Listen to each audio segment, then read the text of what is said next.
I think a lot of people, if they were actually to think before they speak, they would actually speak a lot more careful. Every little thing that's make you discomfort, just do it. And I promise you, you will win. Everything in this universe has to come from a thought. So if you could control your thoughts, you could precisely control your universe. Really motivated, you think you're chasing your purpose, you're chasing your goals, but you're just a slave to the KPI. You will drive yourself into bankruptcy, letting a woman spend your money like however she want to spend it. You really need to dig deep in yourself, and that's hard to do, especially in a world full of distractions. Ladies and gentlemen, welcome to another episode of the Peak Flow podcast. Today, we have a very special episode. We have two amazing guests next to me. We have Top G Mikey. Mikey, say what's up, man. Good morning, everybody. Like y'all should already know who I am. I'm Top G Mikey. I'm a dating coach. I also teach guys to level up themselves. Guys who are more socially awkward and don't know how to talk to women, like I help them get past that. And over here to my right, we have my good friend Bryant over here. Bryant, say what's up, man. What's up, Bryant Cartagena? You get to know a lot about me in the online auto space, but more importantly, I'm just into helping people perform at their peak. So thank you for having me, boss. Okay, yeah, for sure. And then for those that are new to the channel, my name is Marcus Slam. I'm from Peak Flow. I'm a 7-figure entrepreneur from Brooklyn, New York. I got into e-commerce, and now I'm here today to share with you guys amazing people that I meet in my random day-to-day. And over here, Bryant, he's actually one of 7 Tony Robbins strategists. I'd love to just first start off, like, how did you even get in touch with the self-improvement world? And I was walking back home with my older brother. I was 12, he was 17.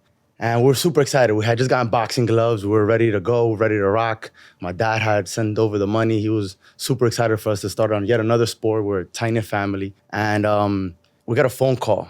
And my mother, who's a super happy-go-lucky woman, always smiling, always joyful, was slurring her words. And all we could understand was, get home now, llegan ahora. And so me and my brother sprinted down about 20th Street, got to my house, and my mom never smiled the way she smiled again. She was a widow of 4, an immigrant, right before the hardest financial crisis in America up to that point in 2008. She was devastated. My father was brutally murdered in Dominican Republic, gunshot, and just left my family completely disoriented. We had no idea where to... how old were you? I was 12. Oh my God. And I had an older brother who ended up kind of getting a little lost after that. Younger sister got pregnant, little brother dropped out of school. Again, my mom was widowed, an immigrant, didn't speak the language. And that was the greatest thing that ever happened to me. So... what do you mean by that? Yeah, that's when I understood that life is not happening to you, life is happening for you. And that's what introduced me to the Tony Robbins world. Just off of that belief, I just seek that knowledge and understanding, why am I so happy? Why am I okay with this? Why am I finding beliefs? Why am I creating a positive life out of this? My younger brother is blaming his whole life existence on that. My mother's going crazy. My older brother's into drugs. And all of that was the meaning they assigned to the experience that happened. And Right, wait. Okay, sorry, just to backtrack a little bit, right? I love the story. It's very inspiring. What was the turning point? Like, how did you... was it a YouTube video that you just saw? Were you just down in the trenches? Like, what... I feel like what actually happened? At 12 years old, you got into it? Well, so at 12 years old, I started asking the question. What question? Why do I feel like I still have a purpose? Why do I feel alive? Why do I feel like, regardless of what happened in my external circumstances, I find a reason to live? Why do I wake up in the morning? Okay, you was asking why. So I'm asking why. I'm trying to understand a lot of different whys. Why am I here? Why am I... And so in that asking, I found, when you look, you find. So so why? Why? Well, we're here to experience just duality, right? So we have a physical being, a physical human desire, nature to kind of do and experience things, to feel sorrow, to feel happiness, to feel joy, to feel bitterness, to feel greed, to feel fame, to feel, all of these different feelings. They're not labeled good or bad.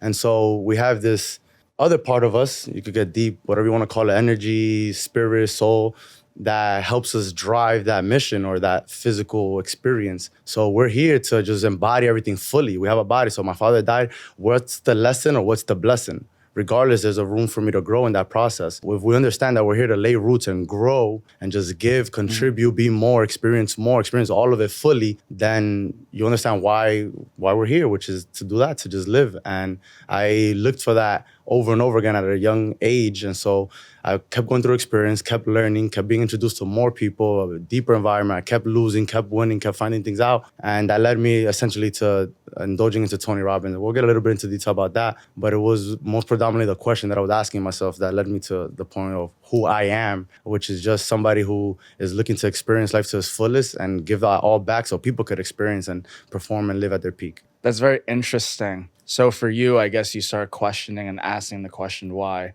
at the age of 12. For me, I was probably around 10, 11 when I started questioning. How about you, Mikey? When did you start like asking why are we here on this deep, vast planet called Earth? Well, like, you know, my story is like a little bit extreme and broad because I was raised in Kingston, Jamaica, and Jonestown area.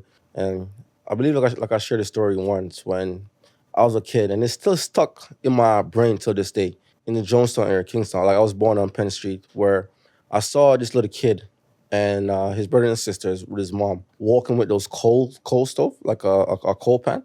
And the kid knew instantly that he was gonna eat that day. He said to his mom, "Mommy, we're gonna eat." And that's because like they don't usually eat that much in the area that like I grew up in. Like, so when a kid do see his mom with a stove like that, that means like there's food gonna be there tonight. So like it's crazy how like I'm actually thinking about that till this day, because that's crazy. Like the amount of stuff that we go through when we're little until now, the amount of how different people's life is, you know, from one side to the next side. So back to your question, like I always just like see life how it is. And that's why like when I was growing up, like I always want to be like three things. I want to be a soccer player, I want to be a lawyer, and I want to be a businessman. Every night I go to my bed, I pray for that. Either be a soccer player, businessman, or a lawyer. Eventually, obviously, like, you know, lawyer, too much fucking reading. I'm not going to be no fucking lawyer. Lawyer's not easy, bro. It's not easy. And then, like I got like a few contracts for soccer, but even then, soccer is not really a long-term thing. So businessman, I'll dig deep into and just realize that if I want to actually change my community, if I actually want to do something for my family, I will have to learn how money works. And being a business owner is the best way for you to learn how money works. So that's what I am right now. Yeah. So yep. Your why stemmed from seeing the surroundings Seeing my around surrounding, you and wanting you know, to provide for your family. and We can all relate to that. I know like we're gonna go through a lot of stuff doing this podcast, so we're gonna save it for later. But just like a sneak peek for future, like maybe this is the reason why I am the way I am. This is the reason why like I think the way I think, because there's certain things that I seen when I was growing up, I didn't really imagine it until now. That's why when some people ask me, Mikey, how are you so good with women? How like are you this? And I didn't really think about it, but my surrounding, who I was raising, like I'm gonna tell you a quick story. It's a quick story. I know we're getting off track, but I'm gonna give you a quick story. When I was little, like my two cousins, they always tell me, it's a girl across the street, go for it, go talk to her. Nah, I don't want to talk to her. She's not cute. Like she's not even my type. They said, listen, bro, you're not trying to marry her. You just trying to play, have fun with her, have this experience with her. And I never really realized until now that me just actually just going out there and just like playing around, just knowing that it's nothing serious, that's probably like, that's what helped me being good with women till this day. So yeah, that's my story. Wow. That's so I'm curious to know, you mentioned dating coach, and it sounds like you have that connection with the opposite sex. What is it? What did you discover at that early age that helped you kind of, you took the practice reps, right? But what is it that you found out? So like, even to this day, like most guys, they lack experience, right? And they think that they could just go out there and just like magically find this 10 or 10 perfect girl, which is what most of these bullshit gurus teaching online. Find your perfect match. All you gotta do is just sign up to it's all bullshit. Ain't no fucking perfect match. The only way you will find a girl who will love you and cherish you is if you build and teach her certain things that you want her to do. That's the only fucking way. Ain't no fucking cheat code to life. Not in business, not in relationship, not in nothing. So Until more of that later. Actually, go back into the why. So your was coming from your surroundings. Seeing the people around you wanting to provide. You started questioning around 12. For me, just for background, I'm an only child. I don't know if it comes off sometimes. If I'm only child or usually spoiled. Am I wrong? So yeah, I had a lot of time back when I was younger to kind of just sit in the room. I was just playing with my toys, and I've always just been in a little more solitude, especially during those times. And that's when the question has always kind of realmed upon me. of why. And I think at a young age, I started seeing lessons from, I guess, what you could call the universe, because I know you mentioned there's two realms for me. I also much believe in the universe. And I want to say, like, there were many different times shown to me where the meaning of life, not necessarily in a direct way, but different signs where I get like some ideas or new perspectives of the meaning of life isn't just about what I've been told, which is that when I was younger, I was told to go to Harvard, Yale, traditional school, go to traditional jobs, save up the mortgage, get a house. And it was really about materials. Even younger, it's like flashy cars, great house. And to a sense, there still is some of that materialism today. But even at a younger age, like I have family members that have a lot of money and they're not the happiest at all. And I think I started seeing stuff like that at a young age, not even with just my family members, but with just everything, right? And that made me question, like, what am I chasing it for? What am I doing this for? So those ideas started bouncing around when I was young. But it's interesting, we all have these upbringings. Like, can I ask you a question? Were you born in like a richest of family, or like you were just born in the middle? I would say I was born in lower middle class. Lower Because Lower middle class. Because the reason why I asked that, because you're very special, like you're very unique, right? It's because it's two sides of the spectrum, right? One side who's just born from the bottom, and next side is just born from the rich. I feel like both sides have an advantage, because the one who born from the bottom just fucking hungry. I need it. The one who born in the rich, they have networking, so they're good. The one who usually born in the middle, they just like, oh, I'm just going through life, whatever. I'm just gonna be all right. This is drifters, but you're fucking different. Like you have this, and like I'm with you every fucking day, and I see it. Like you have this certain type of mentality that you bring towards life, and I really want to know, like what the fuck is that? Like how do you have that mentality? First, thank you. I appreciate the kind words. I got lucky. I'll tell you why. I grew up in an interesting period where when I was growing up, things weren't great. I was lower middle class, okay? Like things were just getting by. My family and I were just getting by. So I saw the period where my family was struggling and things were just tight. But it was very interesting because during my dad's entrepreneurial growth, because my dad's also a business owner, we sell fish. And I got to witness, or I got to grow up during my learning period, during his growth with not only like with the company, but with himself as well. Because, you know, like growing a business, it's also self-development. You're growing yourself. And it was literally during that little timeline of era where everything was so regimented, meaning we were just about it. Like my dad was a machine, and so was my mom.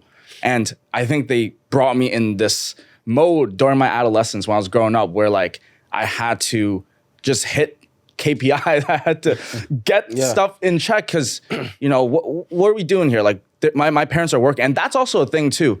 I feel like as a parent, if you're actually working and putting in the grind, the child's gonna see, you know? And for me, I saw that my parents were working my hard and all they really wanted me to do is just do what I'm supposed to, which is just get good grades. So it was during that time period as I was growing up, and then my dad and the business started hitting well. So then life got a little bit like more comfortable during my high school. So it was still during that period where I was still growing. And during that time when I was growing, I was actually learning from a Shaolin Kung Fu, like Shaolin monk as well. I was in martial arts, swimming. So I was able to develop certain disciplines, I'd say, that has propelled me further now in my business career. Nice. Yeah. So I mean, you said lucky. I call it grace. Just in the way that you were able to lay that foundation. And I think that when back to what you mentioned, at the end of the day, like life is what you give meaning to it. So, for example, somebody who has the network, who has the ability, can make of themselves a really shitty life, right? Yeah. We've seen that all the time. Exactly. And then you could see people. I grew up with a 4, and out of us 4. You know, I'm gonna use my younger brother as an example. He had a lot to look at and a lot to look forward to. He had more opportunity in the sense of things happen a little bit sooner for him, and instead it's still a sob story. It's still, you know, I don't know if you heard the term the drunken father, where it was just two children. They grew up from a drunken father that used to beat their mom, that drove them bankrupt, and one of them was his excellent house father, you know, took care of his family. The other one was a complete disaster, and they both blamed it on the same thing. So it's all about what we give meaning to. So it's interesting because I've had a lot of friends that grew up, let's say, in the middle class, and their parents did the best for them and laid the foundation and gave them the work, and they still have not gotten to where they got to. So I give you credit specifically Appreciate you. just from just like being able to look left, look right at such a young age, see your parents and decide that, hey, this discipline, even though we're doing well, I'm going to still take this to the next level. I'm going to still perform at my peak, which again, your podcast really resonates because Peak Flow, where did you get that name from? Peak Flow, by the way. To be honest, it wasn't even my name that I made. It was actually my friend Jackie. Jackie started with Peak Flow. The slogan for Peak Flow is rise to your peak, flow to your rhythm, because we believe that as you elevate through life, you're going to rise and you want to hit your peak. But, many people kind of stop once they hit certain levels. Don't you understand? Like, people get complacent very easily. Exactly. You start seeing a little results, but you stop going. You're good, but you're not great. You want to be that next level. You need to go push yourself more, elevate yourself, go harder, go where people are uncomfortable to go. That's why you want to rise to your peak, and you need to flow and find your rhythm, flow to your rhythm, peak flow. I love it. Thank you, appreciate that's amazing. No, yeah, I can see you excelling at whatever it is you do. You said it at the sauna the other day, we were talking about millionaire talks and how much money and goals, and Marcus says, I don't know about you guys, but I'm trying to hit $1 billion. And everybody was like, you know how hard it is to make $1 billion? And it just made me riled. I'm like, this dude's really about it. He's really about performing at his peak. It has very little to do with the parents and all of that good stuff. That's cool, but just the meaning you gave your life, I really appreciate that. So I'm glad that Mikey brought that up, because that's the thing that comes out of your pores. When I'm around you, it's just like, this dude is really trying to maximize whatever it is that he's doing. So that's dope. Okay, I appreciate that. Thank you so much. Just for the audience, because I know it sounds crazy, billion. The reason I say that is, number one, I want to share with the world that anything is possible, okay? If that's not displayed from amazing human beings today already, like, I don't know how else to say it. Like, you have to have large goals, and I'm okay with not hitting it. That's the thing. I think the process of chasing after the billion is the fun of it all anyway. You know what I mean? Like, what's this life about? It's about trying. Yeah. It's about, hitting that next level. And to break it down, if you're trying to get to $1 billion, you just have to help make 1,000 millionaires. That's what you said at the sign. I remember that. That's the math. So, all right, well, let's figure out how to make the million. And then how do we replicate this formula with other people and build people? And then as you start hitting higher levels, I'm sure you can relate too, is business isn't even really about like the how-to. It's more of like the mindset, right? It's the person. So I'd love to go back to originally about the why, but more importantly, let's say someone's watching us right now and they are trying to figure out that why. They don't have as much clue, right? So let's talk about the foundations of what makes a good mindset. Okay, let's talk about the actual good foundations. What do you think makes a good foundational mindset? So you mentioned Tony Robbins earlier. One of the biggest gift that I received and what resonated the most for me when I was introduced to Tony Robbins was his method of priming.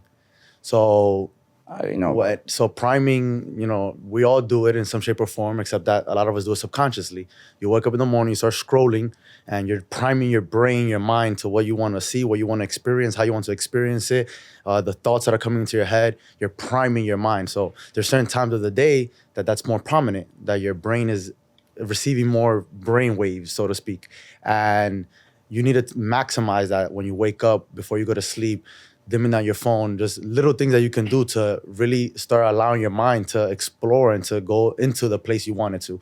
And so Tony Robbins introduced me to priming 6 years ago, and my life was just completely up to me at that point. I would be able to wake up every morning, and it's a short method. Again, a lot of us do it in the form of prayer, in the form of meditation, but it's just taking some time to, number one, feel grace. So you start the day by just understanding that life is good, that you're great, that you're exactly where you need to be, that you have a heart that's beating for you, even though you did nothing for that you're breathing and your lungs are expanding and contracting, and you don't have any say in that.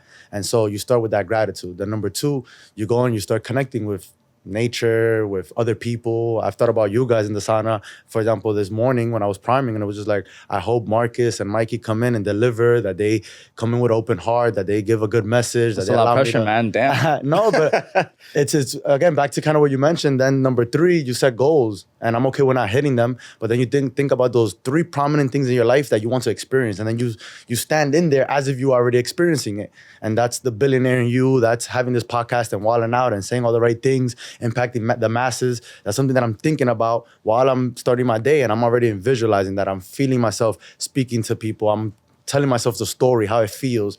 And so when I leave out of there, it's simple. I take 10, 15 minutes, and then the rest of my day, I'm thinking about this podcast. I'm thinking about how to deliver. I'm thinking about the message. I'm thinking about keeping my body in a peak state. I'm making sure I'm eating the right things. I'm not doing some of the things that maybe I'm waking up on time, eating. But now these actions, you mentioned actions, which is really important, right? Like, I'm not about just, I want to make $1 billion and just sit down and manifest. But if you take 10, 15 minutes to know where you're going, then it's a lot easier to get there. It's a lot easier to build that map on a daily basis, take those actions. Right. So the mindset part of it, the way you get the right mindset is by taking the time to think consciously about what you want. And then from there, again, you could go about it in a lot of different ways. And from there, you do what Mikey does. You fill your brain with the right things, the right information, but you know where you're going after. You know you're going after that girl. You need to know what you're trying to go after. You're not just going to go and start dating blindly. You're not going to get anything out of it. So same day, we attack the day blindly. We go on Instagram and we let that fill up our mind, and you don't really know what you're looking for. So I think that priming is definitely the way to just start creating that proper mindset, whatever that is for you. Okay. What are your thoughts on priming, Mikey? I think he did. Do you believe in it? Yeah, I think you've done like an amazing job how you explained that just now. But one way, like, I'll tell the audience who's watching how you could actually think about it in a different type of way is prioritize doing everything that's discomfort, and then trying to stay away from all the comfort stuff. If you can master that, if you get up every single day, like, you don't want to hit the snooze button, don't fucking hit the snooze button. If you don't fucking watch porn, don't fucking jerk off, don't leave the fucking bad food away. Like, you don't need that cake. Like, you don't need to waste your time playing video games all day. Get away from your comfort zone. Focus on everything that makes you discomfort. Go to the gym every fucking morning. Work on your assignment that you procrastinate, that you putting aside. Every little thing that's make you discomfort, just do it, and I promise you will win. If you could master that one element, doing every single thing that's discomfort, you will win in life. And like, I started realizing that. Like, I was just telling myself the other day, I'm like, what am I doing? Let me just try this, and then I try it. It's actually fun, because it's that's how things work. It's like a competition to myself. I'm not gonna let my negative side beat me. I'm not fucking doing that. I'm Top G Mikey. I'm gonna beat this fucker. I'm smoking this dude. I'm gonna beat this fucker. Like, I see a cake now. Back then, I used to love cake. I see a cake now. I'm like, get shit out of my fucking face. I don't want that shit. Just, like, what is that gonna do for me? Like, what is really food? Food just for what? What is food, bro? Yeah. Like, what is food? I don't know what is food, but that's a very interesting thought. I want to add one more perspective to it. I think we really resonated when you were saying how it's kind of like a battle against yourself. Yeah. And I've always kind of had like this inner feeling, this inner child in me that does watch everything that I do. Yeah, you that do. I'm going into competition with, and every time I have like a challenge, I kind of know, if you're supposed to do what you're supposed to do. I feel like you're so good at what you do because you're doing it without even realizing that you're doing it. Like, you're at the gym every fucking day. Like, you're eating right. Like, you're doing everything that you're supposed to do because, like, you're just doing without even thinking that you're doing it. If people will understand the saying that just do your discomfort and don't do your comfort, they will find that what they're looking for. I want to add to that because I totally agree in terms of actionable is to go towards the discomfort. And I actually got into that natural flow from priming from Tony Robbins, which is very interesting. I used to do, and I still do, meditation and prayers in the morning, but it wasn't until I heard Tony Robbins' video. It was like an older video, but he talks about the idea of priming, which is basically to program your subconscious in the very beginning, in the early morning of when you wake up, because that's when your frequency is highest or something like that, where you're in tune more. And for me, when I go into my meditation, I like to have thoughts, meaning I just let all of the thoughts sit in. And exactly where you both kind of say is like, I'll think about the things on the agenda that I don't want to do and I know I need to get done. So it's already in like a mental checklist already. That's just kind of going through and I'm flustering. And then that goes into a little bit of like my vision as well, because, you know, to say one thing and to do it is completely different, right? So if I'm actually going to plan ahead and become the best version that I am, become the billionaire that I see myself, become that Marcus Lamb, you have to have an actionable plan. You don't just say, or else you're gonna be delusional. And we are not delusional. Eat here. the frog. Yeah. So that's the term, eat the frog, right? That Mikey was talking about. And it's so important because I'm so glad that you mentioned that, because there's, again, I'm a big believer in just there's two aspects of living, right? There's that duality. So there's the belief, the goal, the vision, but then there's something, the reason we have a physical body, this machine, is so that we can actually do something about it. Because if you're just this energy field, you're just doing nothing, right? You're just floating, como quien dice, right? As opposed to what Mikey's saying, you take action on. So eating the frog is literally the best thing you can do for yourself, for your experience, is doing that hardest thing. Then everything just snowballs. It's easier. And once you start going into that rabbit hole, then it becomes the name of your podcast, Peak Flow. When you're doing the hardest things and you're flowing through. I don't know if you guys been in that mode in business or with a girl. It's that flow state. Where they even have cartoons on Disney about it, where you're playing the instrument and it just flows. It's just natural. Yeah. And you're doing the hardest thing you could possibly be doing, and it's so easy. Yeah. And it's like just a different, I'm getting goosebumps talking about it, because it's a different feeling. Sometimes the easiest thing could seem a light year away. Yeah. And then when you eat the frog, when you get used to just programming yourself to attack what's hard, you get into this mode where I'm currently almost experiencing this podcasting for me, and sharing and having this conversation with you guys for me, this is like, whoa, I imagined this a year ago, 6 months ago. I wanted to have a conversation like this. I wanted to meet people like you guys. And it was like, but even having a conversation, the sound for me was hard.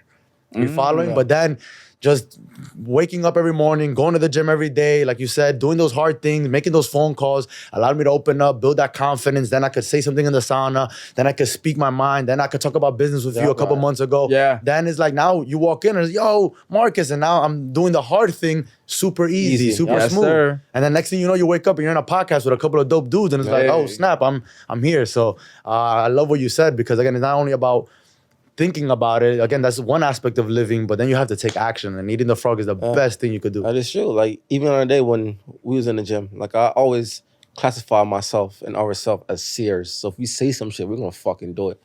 The other day, I told Marcus, he was kicking the punching bag. I'm like, listen, fuck it, let's do 100. And that's what we fucking did. Like, everything that we say, we're gonna do it. So he better know, like, don't say some shit if you don't actually mean or don't think we can do it. Like, for example, if you say, yo, Mikey, we're going to do 1,000 push-up, we're going to fucking do 1,000 push-up.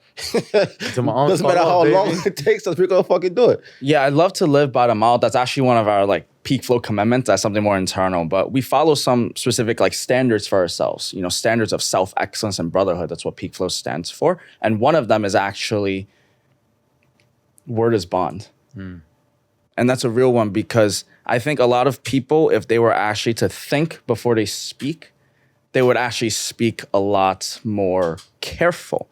Because I don't know if you could relate, but in terms of like manifestation and all that, I totally could resonate. Like, I had to see it first before it coming to fruition, but it's more of, how do you actualize it is my question. How do you actualize the manifestation? So I think that's a question of the century, right? That's a question of ages. Everybody knows deep down inside, regardless of what you believe in, you could come from a Christian background, and it says that right in the Christian, with the faith of a mustard seed, you can move mountains. But if you go into spirituality and self-help gurus, everybody's saying the same thing. The secret, which is, you can believe and you can achieve. The person who can is the one who thinks he can. And all those quotes from billionaires, entrepreneurs, and just people. So in all aspects of life, the reality is that we all understand that we are our own creators, right? That we can create. And again, I'm not disrespecting God or the universe or anything. You could call it whatever you want, but essentially that essence in us give us the ability to create our own experience. So we know that And then the question that we're all trying to figure out here is how. And I think you have a key in your pocket when you mentioned peak flow.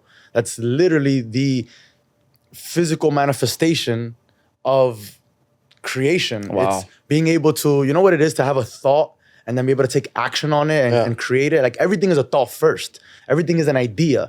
Everything is a blueprint. So when you're able to actually manifest it into the physical reality by taking action, that's what we're here to do.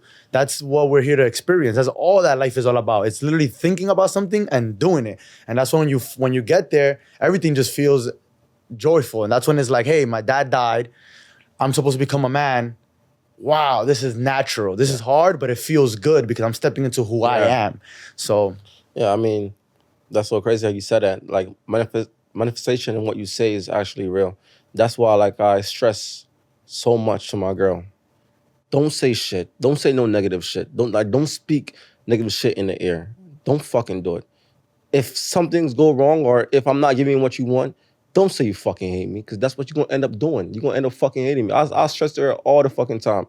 Even if you hate me for that moment, don't say it, because we all know you fucking love me. But you just being emotional right now. Don't speak no negativity when you're around me. I keep telling her that. If you're sad, don't say that you're sad. You understand? Like you just use a different term. And that goes for anyone in our circle. We strive on positivity. We don't need no negative energy around us. Because when you bring negative energy, when you speak negative energy, guess what? That's what's going to come out, negativity. The only thing that we want is positivity. That's it. I think any member of Peak Flow, that's what they believe in. I've come to believe that what you say is what you be. Yes. And as you were sharing your story of the literal manifestation, an amazing person came to my mind. You remember when we was in LA Fitness? Oh! Yes. There was this old man. Yeah. There was this old... No, I'm not going to say old man. There was this OG. OG. And we call him Mr. Oh. And when I first met him, the gym would be just like a regular gym. Everyone's just doing their thing and everyone's just working out. But you'll hear this guy, he's like 60 years old, just screaming, oh!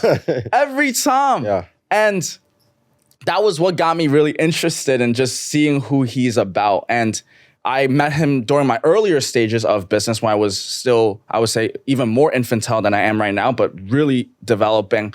And he gave me really great tips because I feel like I'm always a student of the game. I always feel like I'm trying to learn new things. And during that time, I was seeking for help. I was seeking for why, to be honest. And the people around me my age, other than really like Mikey and some of my other friends that dive into entrepreneurship, everyone else kind of had their own thing going on with their 9-to-5 corporate, and that's fine, but it just left me in a place where I was seeking why. And he came and he showed me his truth and his wisdoms, and he was trying to communicate like what he was learning with me.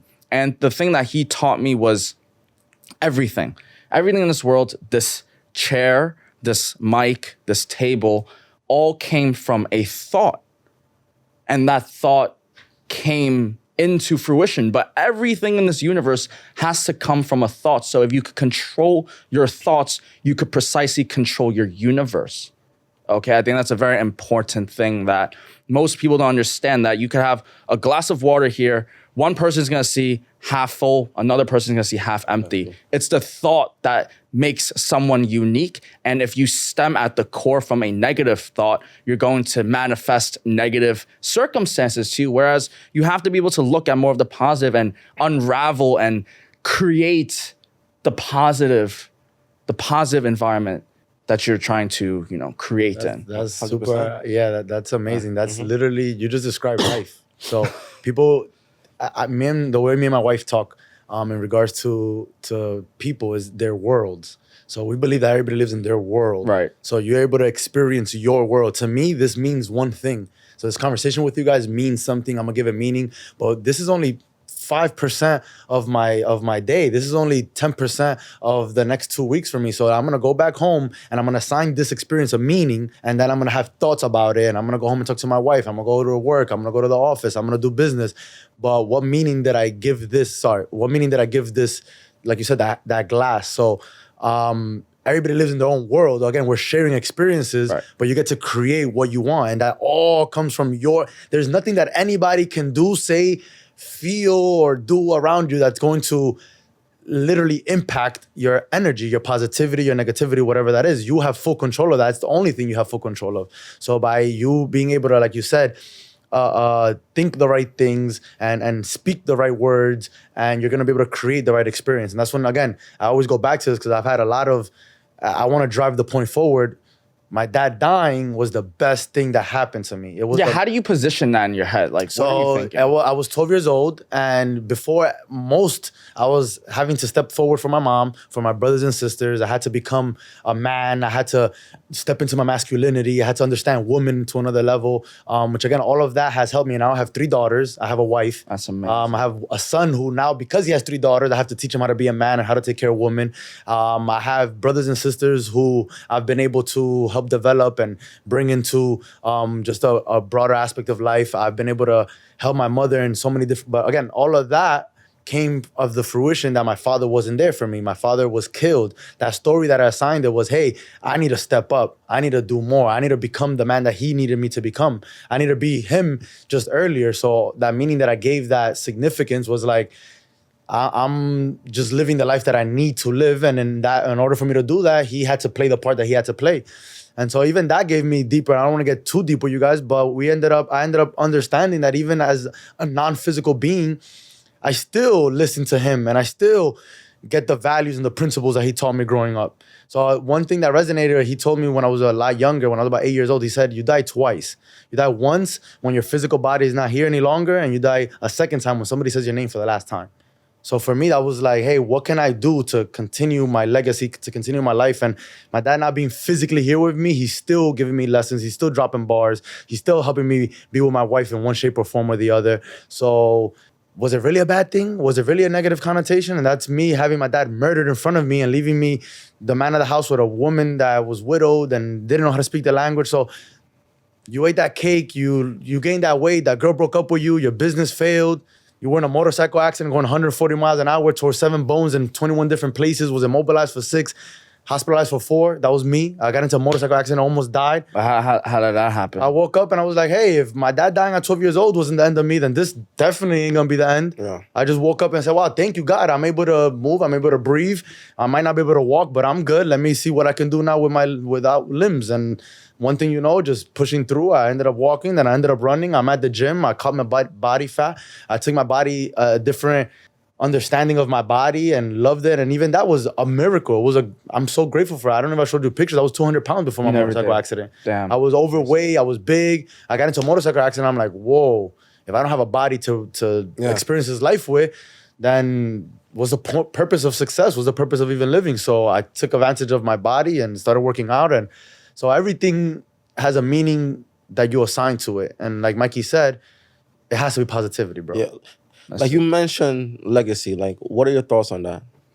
It's exactly what I just mentioned. Yeah. I believe that you really die on a spirit. I mentioned duality a lot, right? So you have the physical body, and then you have your ethereal, your spirit, your soul. That dies when nobody remembers you. When that's it, you're done for. Like, Walt Disney is still alive, very much still alive, in every single one of our minds, in our kids' mind, our children's mind. He's already 3 generations in, and we're not even there yet. So because like the reason why I asked that, like, remember that time we was in the sauna, right? And like that guy said, what did he say? He said, not much of us remember our great grandpa, and legacy is bullshit. So like, based on that, what that guy said, like, what are your thoughts on that? I agree. I agree. What? So exactly what he said. He said, most of us don't remember our great-grandpa. Yes. And legacy is bullshit. So I believe that a lot of us feel like we're doing, and I know you again, we were speaking about success to some extent. A lot of us are successful and want to make $1 billion and do all of this, and we're not really doing it, leaving a principle, leaving a legacy behind. So we think that the money is legacy, but the money is just an exchange of energy. So the real legacy lies in somebody sharing your principles and your values long after you're gone. Somebody saying, hey, Mikey taught me I have a family now, and then they were able to get with that partner. They were able to have a family. Then that family, they let them know, yo, Bryant Jr., the reason I'm with your mama is because Mikey, this dude taught me and helped me. So then, like, it's not bullshit then. Like, you actually believe in them, because I actually agree with you. I don't think legacy is bullshit. And I feel like anyone who actually, like, downplay that is so fucking disrespectful, because me standing here, you standing right here is because of what our great ancestor did. They fucking stood up and fight for us to be here. For someone to come out and be like, oh, legacy doesn't make any sense. People should just be focused on themselves and what's around right now because no one's not gonna remember you when you're gone. That's the most selfish thing a man could fucking say. I agree. That's the most selfish thing a man could fucking say. Because the only reason why we're standing on this fucking the only reason why we're sitting on this podcast speaking right now is because our great ancestors fight for us to stay here, for us to carry their name. You know, a lot of people lack purpose. A lot of people get caught in comfort and then they struggle with finding a why. But hearing the brevity of your words with family, with ancestry, I really resonate with that too. For me, during my hardest times, I just like really think, is this really that hard compared to what my great-grandparents had to do? My grandparents and like my family ancestors, they came from a foreign land to a new one in like the middle of their lifetimes, knew no English at all, worked in sweatshops and had to really work in like the lowest of low class to just move their way up in sweatshops. Is this really that bad right now, Marcus? I think a lot of people forget their ancestry and where they come from. I love your core values with I love family so to kind of touch on all of that, and I don't want to get now too controversial. No, go ahead. But it's go crazy. Go crazy. We're purposefully removed from our legacy and our ancestry, and because when you said that, it resonated right away. When I said legacy is bullshit, I meant more as far as like the way that people experience it, or the way that. And then when you mentioned that, I'm like, yeah, for as little or as minute, whatever our great grandparents did, it's the reason we're standing here today. So in that sense, I felt almost guilty that I said that, and then it all wrapped up when you mentioned what you mentioned. Most of us don't even know our great-grandparents. They disconnected us so deeply, regardless of where you're from or where you live, in just some shape or form, the system, right? The educational system, the way that I homeschool my kids, by the way. So yeah, I homeschool my kids because I want them to know, I want to teach them what their grandparents taught me. I want to teach them what you mentioned. So that's where it's like the lessons that I'm teaching my kids is not what a textbook says. I'm teaching them how to live based off principles that Grandpa Cartagena, which is my father, who died when I was 12 years old, is still teach. That's when I said he's still helping me maneuver through life because I'll use his stories, I'll use his anecdotes, I'll use his lessons, his experiences to convey not only messages for myself, but messages for my family, for my kids. And therefore they know their great-grandparents. And then my goal is for them to be able to know me, right? And be able to share, hey, Bryant Cartagena, first of the Andals, and and kind of establish a legacy, so to speak, whether that's through a book, whether that's through, now we're going into modern day age with videos and holograms, AI, I don't know, but that there's teachings that they can go by, values, principles that they can read, which I'm sure our great-grandparents are probably doing that, right? But we've been so deeply disconnected from that in one shape or form where we are now kind of starting from scratch, starting over, every generation is kind of on its own. And I think that legacy is starting off where your parents left off and being able to do that over and over and over again. Well, that's very interesting you said that. You said that you homeschool your kids so you could teach him or her your values, right? Mikey actually has family members and younger kids in his generation that actually sees what the traditional schooling system is actually showing in terms of books and stuff like that. My question is actually, what made you go into homeschooling? Do you think that traditional schooling is not gonna... I grew up and I always wanted to be successful, that chip on my shoulder, right? After my father passed away. And I thought that it was, you mentioned Yale, but being an architect, going through the school system, I was always a little brighter than my peers to some extent. And I always thought that getting good grades and going to school, and that was the route. And so after my first year of college, my first semester, I was like, whoa, like this is it. Like this is, again, I was always searching for that meaning, that why. And so when I graduated high school, I went to Virginia and I went to a decent school first semester, and it was like this is my why. This is what I'm gonna do. Like, no way, this cannot be it. This cannot be it. And again, miracles happened. I felt really uncomfortable, and I got robbed at gunpoint on a day on my way to a college football game. Run everything. I had to throw my stuff, my bag, my iPad, my computer, and I ran. And I ended up coming back home.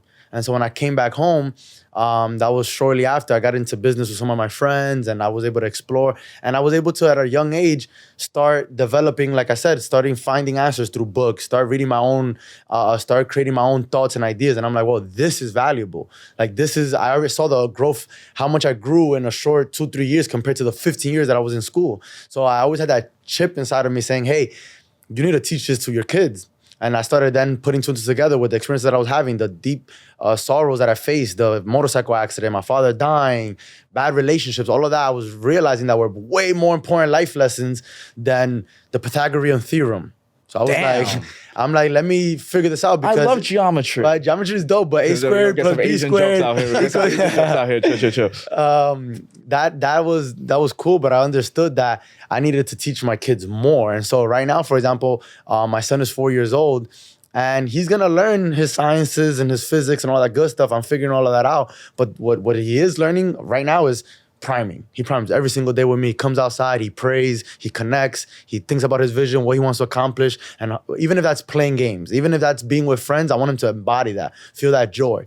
We give, we do any contribution that I do, turkey giveaways, feeding the homeless. I was down in Florida, doing some stuff, and I bring him out with me just for those 2 days so he can experience that with me. Give out clothes to shelters and all of that good stuff. I take him with me to give.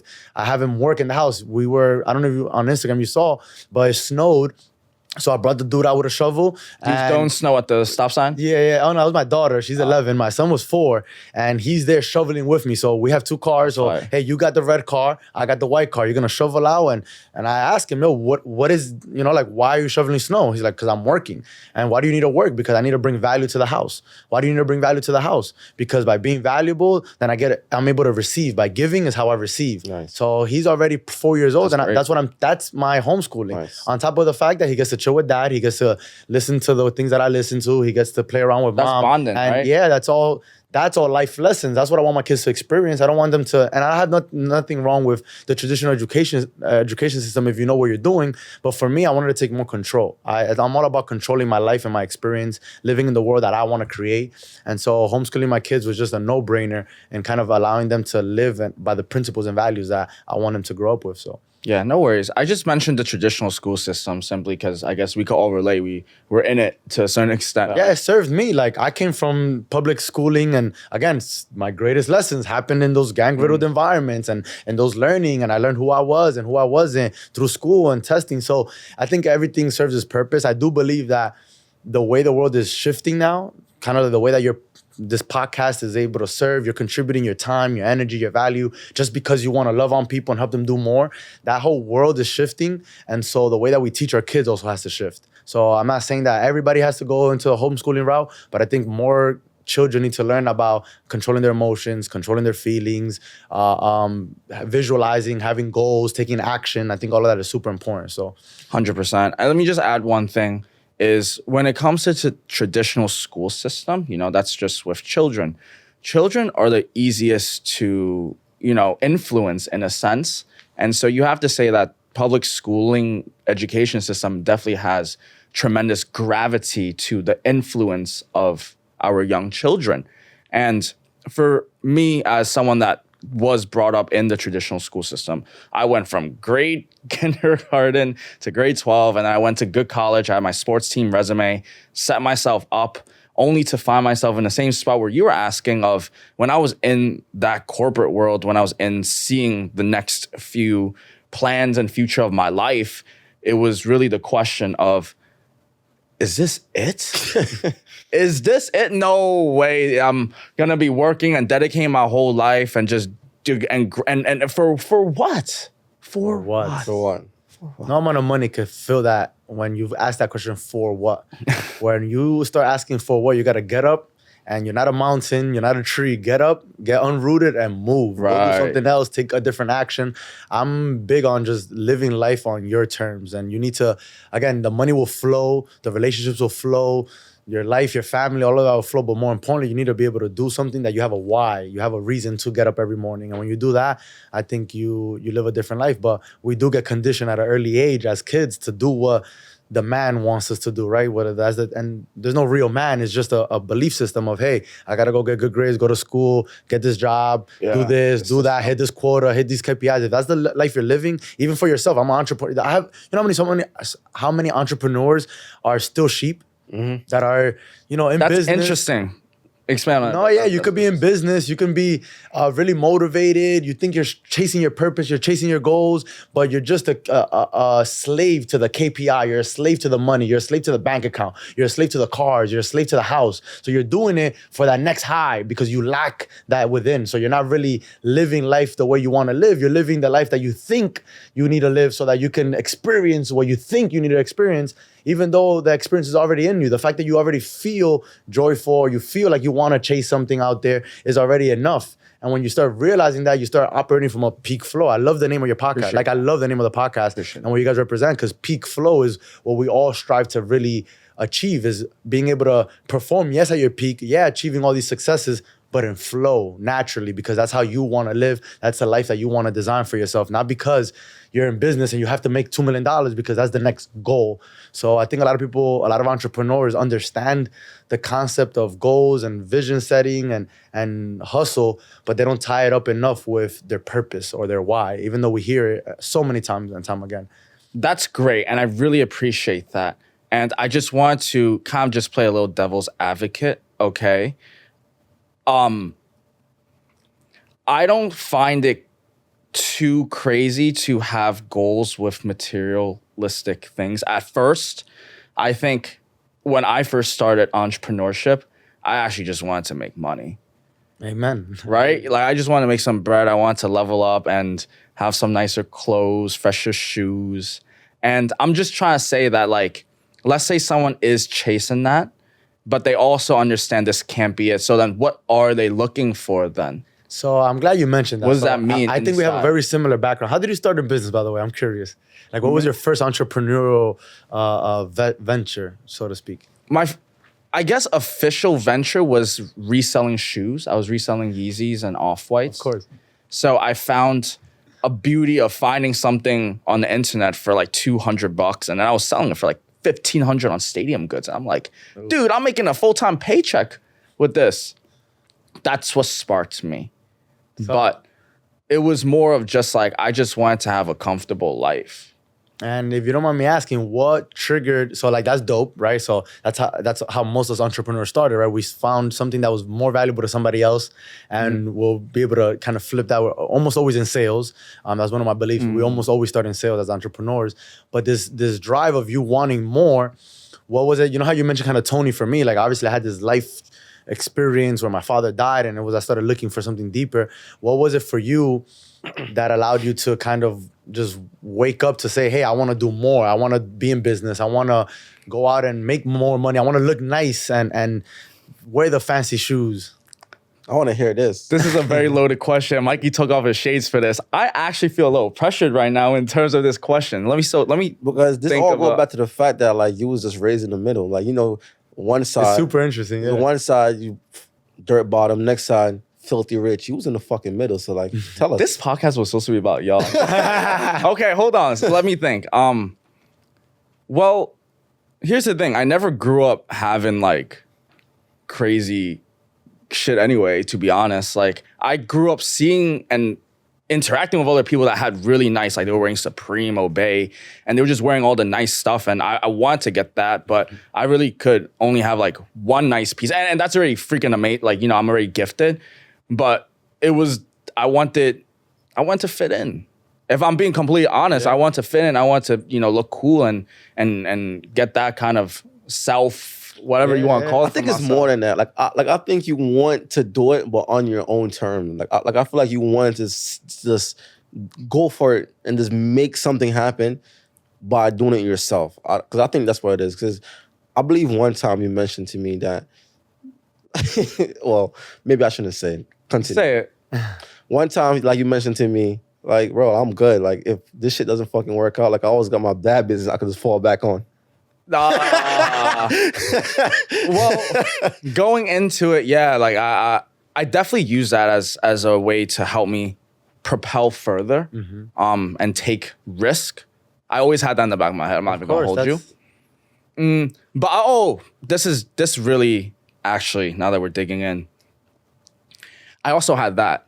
Meaning, my dad's business was getting real good, and I was working for him at like 15, 16. I was carrying like fishes from the trucks, bringing into supermarkets, but I was known as the boss's son. And a lot of people there that was on the fish markets, they were all like, yeah, I was helping and contributing, but they still gave me that eye of like, he's a privileged son of the boss, take care of him. And I hated that. Cause like, dude, don't look at me different. See. I'm going That's to. where it is. I knew it was something. It has to be something. That pissed me off, bro. I was like, I can don't see it in your care. face right now. I don't care if I'm young. I don't care if my dad's son. Like, I'm carrying this fish and I'm gonna do it properly. And don't give me no special. And here's the thing: they're trying to give me special privileges. Yeah. I feel like when you're trying to give me special privilege, you're looking down on me. I don't need any of this, bro. Like, I could handle it. Like, I'm gonna carry the fish. I'm gonna make it done right. So, and I was asking you those questions not to dig deep or put you on the Nah, you spot, good, bro. but it's because I know that it's something deeper. Like, yeah, the shoes, like that's what it was for me too. For me, like I don't know if you could tell, but we all dress pretty similar for Agamo. Like you could tell we're from New York, that we wanted to touch some money. We probably all started in sales, now we're marketing, some sort of, like you could just tell. I know. So I'm asking you because that's what we thought we were chasing, right? That's what we thought it was. And again, to this day, I still make sure I got the nice cars. I still make sure that I go to the nice gym. That's how we met each other, right? Yeah. I still like the finer things in life. But I understood that even those finer things in life were half of the equation. They were there to feed an experience. At the end of the day, what I wanted was, and I'm big on the only thing that exists is energy, and that's the fabric of existence. And then with that energy, we create experiences. So now energy can be in the form of thoughts, energy could be in the form of emotions, and energy could be in the form of actions. But for you to think a thought, you need to feed it with energy. Yeah. If you want to feed if you want to feel an emotion, you need to feed it with energy. And to take action, you obviously need literal physical energy. So everything is energy. And the way that energy is able to consciously create itself and kind of manifest in the real world is by the thoughts and the feelings that we have deep down inside. So when we want those cars and we want those that's just a feeling that we want to experience. We want to feel what it's like. You mentioned, I don't want to feel like the boss's son.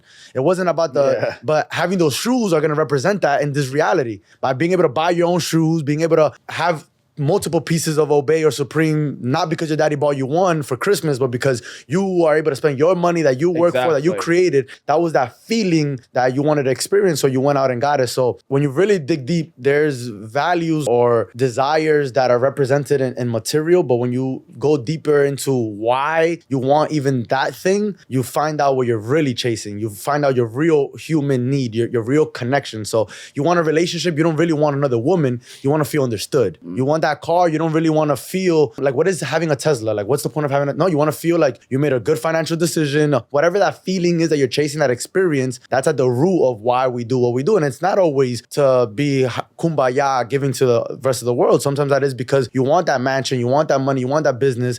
But why do you want it? Because of the experience how it's gonna make you feel, what it's gonna make you do with what you already have, how you're gonna experience life with other people, what are you gonna give to others, what are you gonna receive, what country you're gonna go visit. Those are all experiences that you want, and they're completely they're valid. And I think that people go down the wrong rabbit hole. Some people just want the material and want to experience the physical, and some people are super kumbaya and think it's all about energy and manifestation. And not enough people realize that it's all one big yin yang game. Yeah. It's all like, hey, I want these things, so let me work this hard so that I can experience these things, and not only for myself, but what we're doing right now, sharing it with others and being able to help other people experience that same thing. And if we're all doing that on a grand scale, we're all wearing nicer shoes, we're all looking at life differently, we're all reading better books, and life just evolves into a better overall experience. And I think that's at the core of why we're here and why everybody really exists, is to be able to contribute back to the world that much more. So the nice cars and the shoes get you to start thinking about that, I feel like. So a lot of us start understanding that we want something more out of life. But the deeper you get into it, the more you realize that you want more. Yeah. And so you keep going. So I'm grateful that you brought up the money and all of that good stuff, because that should be at the core of why people decide to step up and try to take their life to that next level. But always ask yourself in that morning prime, or when you're eating that frog, just ask yourself, why do I want that car? why do I want that suit? There's nothing wrong with it, but just think, why do I want that money? And then you're gonna get even more motivated, more driven, more full of energy to go tackle on that day and do what you gotta do. Yeah, that's well said. I did not even honestly know that about myself a little bit, to be honest. He just like Tony Robbins me right now. That's really good. But on a little side note, would you guys ever eat frogs? That's some I've Chinese ate thing for you guys. You ate frogs before? I was in a Carnival cruise in 2015, 16, and we were going through. Tastes like chicken, right? Yeah, it was like the way they cooked it. It was like like chicken wings. Like that's how they cooked interesting. it, like chicken wing with garlic if I had parm. And frog. I like to eat. I ate gator last week. You ever ate gator? Yeah, gator tastes like chicken with a little fish Yeah, yeah, kind of. Actually, I lied. I have eaten frogs. One of my favorite restaurants in 86th Street in Brooklyn, they serve frog legs. It's like marinated garlic frog legs. Yeah, I'm off crazy. Yeah. Nah, you eat some. You say you from Jamaica, right? You eat. Well, you eat some. You definitely eat some. Oxtail. Like, Oxtail's some goat. I used to You eat never that. tried no exotic foods before, bro? Don't lie. Now, what about? Don't you guys eat like Intestines? intestines and stuff like that in Jamaica? Well, like they Jamaica, yeah, like we do eat livers and Yeah, we call them mondongo in DR. Like, we that's pretty crazy, I guess. Yeah. Okay. So that's great. I love how you mentioned duality. You have two worlds, spiritual and the manifesting, the physical realm, worlds. Let's say someone is going through a tough time and they're doing their affirmations. They're trying to go after their visions, but they're still facing challenges right now. What do you have to say to that? Someone that's going through challenges right now, what would you say to your younger self that was going through those pivotal moments? If you could share. I've touched on it a couple of times, but I love the way that you're just tackling it, so we could get at the root of it, where it's something actionable, right? Because at the end of the day, I don't want to just feed, and Right. I'm grateful that I'm here with you guys because this is allowing me to put into words and actionable steps, kind of where my mind is at, and what has allowed me to live the life that I live, and that's the one word I can kind of use to tie all of that up is grace. Grace. Grace is gratitude. So when you understand that one word. And you can do that by priming, you can do that by eating the frog, you can do that by performing at your peak. There's a bunch of different ways, methods, but at the end of the day, you need to experience grace. You need to be able to say, hey, I'm just happy to be here. When you realize that you're just happy to have a physical body, sometimes I sit in the shower, it sounds weird, but I'll just like look at my hand and I'm like, whoa, like that's my hand. Like, I get it. you get what I'm saying? It's like, I have this body, like I said, your heart is beating, I went to sleep.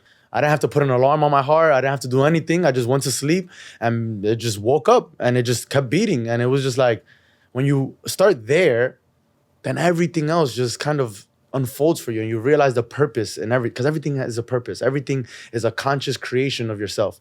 So you need to be able to sit back and understand that, hey, I'm here. And then the second question set is why?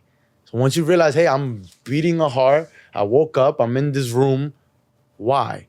And it's the first thought that comes to your head is always worth living. It's always worth taking action on. It's always a good feeling, a positive feeling. Then you have your head trying to wrap itself around and monkeys and a bunch of different things that try to slow you down and create smoky mirrors. But if you're in that step where you just want to be able to experience life and things are tough, or if things are good, because a lot of people things are good and they don't do this, so then life gets rough again. Yeah. And that's that cycle that people go to, that roller coaster. Because when they're good, they're not taking the time to be grateful and say, hey, I'm alive. I'm glad that I'm here. Whether that's you're paraplegic, whether you have no parents, whether you just lost a relationship, whether you had no prenup and lost all your whole business. It doesn't really matter. At the end of the day, when it happens, you are there and say, wow, I'm happy that at least I'm alive and I get to do something about it. Yeah. I get to experience something from this. There's a lesson or there's a blessing. And every single time you come in with that attitude, there's so much things to do. If you just got smoked in your bed by your wife and you lost your business and you have no money, guess what? You have a lot of lessons, you have a lot of experience, and you have a lot of energy to go give out to the world. So you should get your ass up and start working hard and start taking action and start reading the books and start creating the life on your terms. So it doesn't really matter what's going on. If you start with gratitude and realizing that you're there and that's enough, then the actions you take are filled with flow, and they're gonna be the highest action you can possibly take. And I think that's what we all want to experience, is just that peak flow that you attribute to. Appreciate that. That's very interesting. And I want to actually bring it towards this realm, which is, you mentioned a lot about energy. You mentioned that the core root of everything is energy. And I remember I was actually going through a real tough heartbreak, right, with one of my exes. And I was in this place where like I was actually trying to find like low energy. I was down energy, but I had to stay up just to maintain, make sure everything is good. And then I remember I was reading this book from Patrick McDavid. It was Choose Your Enemies Wisely, right? It's a great book. Amazing book. And in the very beginning, I remember him mentioning, and that's what was stuck with me, was everything in life is energy. And there's many different energy sources in life. We have the gratitude energy, we have the motivational energy, we have pain energy, and then there's heartbreak energy.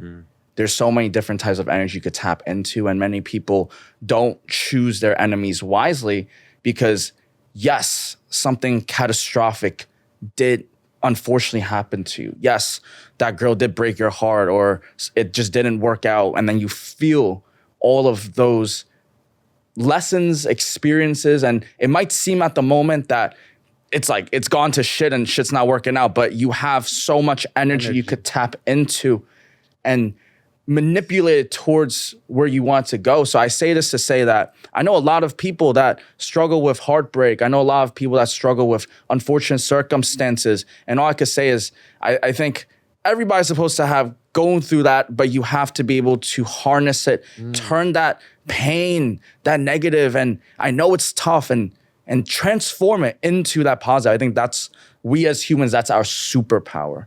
That's what we're here to do. That's amazing. Like you put it in beautiful layman terms. You. No, that's amazing the way that you said that. It's energy never dies. It doesn't dissipate. That's Newton's third law. Energy cannot be created nor destroyed. When you're putting all that energy and that focus into that business, into whatever that is, when it dissipates, all you have is fabric now. And it multiplies and it attracts more of it because now it's free. And so, yeah, you can create a better life. You always can create more with what you have. That's just 2 + 2 = 5. 1 + 1 = 3. If you have something and you're able to really cultivate and harness it, you can always do more with it than where it came from. So I love that you put it that way. That's literally at the core of my belief is anything that you are experiencing, to answer your question, hey, what do you say to somebody who's really going through it? It's, hey, you're in a great position, man. Like life is amazing for you right now. Like just tap into that and you'll be able to create so much more with that. So tapping into what we both said and going into a little of Mikey's realm as well, have you ever faced like a heartbreak? And if so, how did you get over it plus manifest your amazing, lovely family that we have? Yeah, Mikey wanted to hear, he said, I want to hear this. Like, he looks like, let's hear it. So it's crazy. So that's at the root of who I am. So when I say I am, I define who I am by certain experiences in my life that are able to, they're energy sources for me. Right. So my dad was obviously one of them. I've talked a lot about that. My motorcycle accident was one where I harnessed that energy still to this day. Is why I go to the gym in the morning. I'm never going to be that guy again. Overweight, not caring about my life, physically incapable. So that I harness that energy every single day. And then my relationship. So I was in a relationship with a female for 6 years.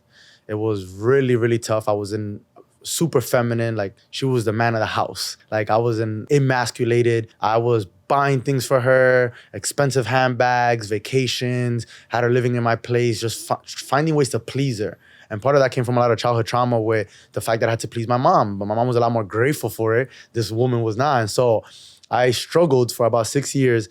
And mostly because my business partners, my best friends since high school, we played baseball together, worked together. These are my brothers. Like they all had relationships about the same length, 5-6 years. We're all looking to get married in the future. Like it just like, I cannot let go. I'm like, hey, if I break up with this, like I gotta fix her. I gotta figure her out because if I break up with her, or we break up, and deep down inside, I knew that it didn't make sense. Like I was not being who I was. And so the last straw for me was she did one up on my mom, where like I'm just a mama's boy. Like I really care for my mother, and she's at the core of kind of like the way that I operate and live, and that's something that she knew. And boy with the details, she just stepped over the line. And when it wasn't to me, she had hit me before. Like she had smacked me a couple times. You know, that's the kind of, it's not always the men abusing women. And I'm not trying to become a victim here, but there's mental abuse, there's financial abuse. Men get abused financially all the time. And then there's even physical abuse. So the homegirl hit me a couple of times, like, yo. And so, but it was when she did something to my mother that it was like, nah, this is the end. So I broke it off with her and I stepped into what I like to call the unknown. So that's in everybody that goes through a heartbreak or goes through failure in business or goes through a motorcycle act. Like there's an unknown, like what now? And so I had no idea what to do, but I had a bunch of energy. And so for a couple of weeks or a couple of months, I did use it unwisely. I started going out, hanging out with different girls and bugging out. And I started like exploring and doing things. I had some, I was doing well financially. So, I just splurged a little bit. But very quickly, you start asking why? And so all that newfound energy, I did understand at that point already that energy is something you can harness. I didn't know how to harness it. I didn't know what I was going to do. So I just put it all into myself. So I started being the best version of me I can be. It's funny you mentioned not jerking off, right? Like I stopped masturbating. I stopped having sex with women for no reason. I stopped drinking alcohol. Again, I have nothing against drinking alcohol now, but at the moment I was like, hey, how can I just bring in all the energy back into me? Like I'm not doing anything, just throwing this out right now. I'm going to spending money, which is energy as well. I'm giving women love that I'm not going to love on long term. I'm spending energy and doing things in ways that I don't want to spend it. So I got really into myself. And so that's when I discovered my love for fitness. I started working out, started reading more books. At that point, I was already reading. I was already somewhat introduced to the world, but I was still drifting through it. Like I still wasn't really being conscious. And so I started just really focusing on me, and I started developing a self-confidence for myself by taking those actions. Going to the gym when I said that I was gonna go, doing the things that I said I was gonna do. And now I wasn't holding somebody else accountable for my own confidence and my own happiness. I was holding myself accountable because there was nobody there. I'd say, yeah, Brian, you say you're gonna go to the gym tomorrow. Why are you not at the gym? So I'm gonna go to the gym, and I'm holding. And so that created a level of strength in me that then all I can say is that I have an insane relationship with my wife. The way that things worked out for us is crazy. But essentially, when you're in the right frequency, I believe, whether that's business or relationship or whatnot, you are able to attract like frequency or like energy. So you need to be in that channel first. It's like the TV. If you're watching a horror movie and you're on a horror channel and you keep flipping through the movie, it's still gonna be other horror movies. You're still gonna be experiencing those negativity or those bad relationships. But once you flip the switch and you're on a different app, on a different channel, different frequency, you're gonna be able to experience different things. So by me being into fitness, by me being into business, by me being into personal development, I ended up going to the gym. I started going to the gym at 5 a.m. And by going to the gym at 5 a.m, I was networking and being with people that were also going to the gym at 5 a.m. And people who are going to the gym at 5 a.m, they're not perfect, but they probably prioritize their body and their physical experience a little bit more than somebody who doesn't. For sure. And so there I ran into other people, and one of those people was my wife. Wow. And she was working on herself. She was working on her body. She was taking full control. She was a network marketer at the time in health and fitness. So she was helping other people feel good about themselves. So it was just like... and I believe that there's a lot of work to do in a relationship, where I love what you said in the beginning, that there's no magic pill, that you need to be able to mold with each other, grow together. It's not about just a magic pill you swallow or finding the right person. I do also believe that there's a strong importance in selection, being able to select the right woman and the right frequency that is gonna aspire you or help you grow into the man that you need to become. So with her, it was a big challenge because I knew she was no games. Like she already had a child. Jade was 5 years old. She was into her fitness. She was into her money. She was a graduated accountant. She was doing well for herself. So it was like, it wasn't necessarily her features, her like physical features that attracted me. It was just the presence in which she carried herself. So it was like, hey, that woman is gonna demand a better or a different version of me. And so I want her. And so that led me to getting with my wife. She also felt leveled up by me. And so ever since that moment, we've never been the person we were yesterday. We're our checkpoints. Like I wake up in the morning, and if her mood is not up here, it's like I'm bringing it up. And sometimes that means that I wake up, let's say I wake up like this, and she wakes up here. I find it my responsibility to level up and have her. But if I wake up down and I notice that she's not as high as she should be, I'm still trying and she's trying, and it's just a constant level of appreciation, one, and then gratitude, two, but then most importantly, growth. So like we're always looking to be better, to be our highest possible frequency for each other, for the kids, for our business. So I'm here right now, and she has to stay home with 4 kids. She's superwoman cape on. How can I manage these 4 little ones and run around, make sure everybody's good, so that my husband can go out there and deliver the message, so he can go impact people? Do you think a woman should prioritize their career, or should they prioritize raising the children? That's a tricky question. So I'm a big believer in the feminine and the masculine. So you can call that whatever you want. I do believe that there's men have feminine energy, and I do believe that there's women that have masculine energy. So whatever that is for you, but I do believe that creation is back to duality. It's two. It's the yin and yang. And so you need both to be able to operate. Now, what happens in a lot of relationships is that you have a man looking and stepping into his masculine, and you have a woman stepping into her masculine. And a lot of the times is chasing their career, chasing their money, and they're both building a lot towards nothing, as opposed to having a man focus on his masculine energy and going out there and taking actionable steps, and women focusing on that nurturing fabric of creation. And a lot of times that looks like being home and planting the seeds and the ideas and the value and the vision into our kids, our children, into you as a husband. So when we realize that there's power in both, I think you can have that duality in relationship, and women will be in their peak. I believe that women are naturally in their peak flow when they're creators, when they're providing that vision, providing that space for us men to do and to be. We're more of a, let me get down and gritty. What do you need? Let me go do it. A woman can do that. She has all the power to, but she's more powerful when she's creating. She's more powerful holding the seed and giving it life by doing nothing sometimes, as opposed to the man who has to go and put in all the work and, sorry, let me not say that, but go ahead and take physical action and labor and release things. And it's just a different level of creation that we're a part of. So to put that in a nice bow and beautifully, I think women should definitely prioritize creation and nurturing the home 100%. I love girl bosses. Oh, no, you don't. I love girl bosses. And, Tell me why. well, girl bosses are cute, you know? Why do Marcus Slam love a girl boss? There's many ways to answer the question, but I'm not going to go out here defining love right now for girl bosses. But I do love girl bosses. Do you think it's possible to make a relationship work? Because there are a lot of relationships that have both, well, because, you know, due to like the financial system and everything, both parties have to go and get the bag.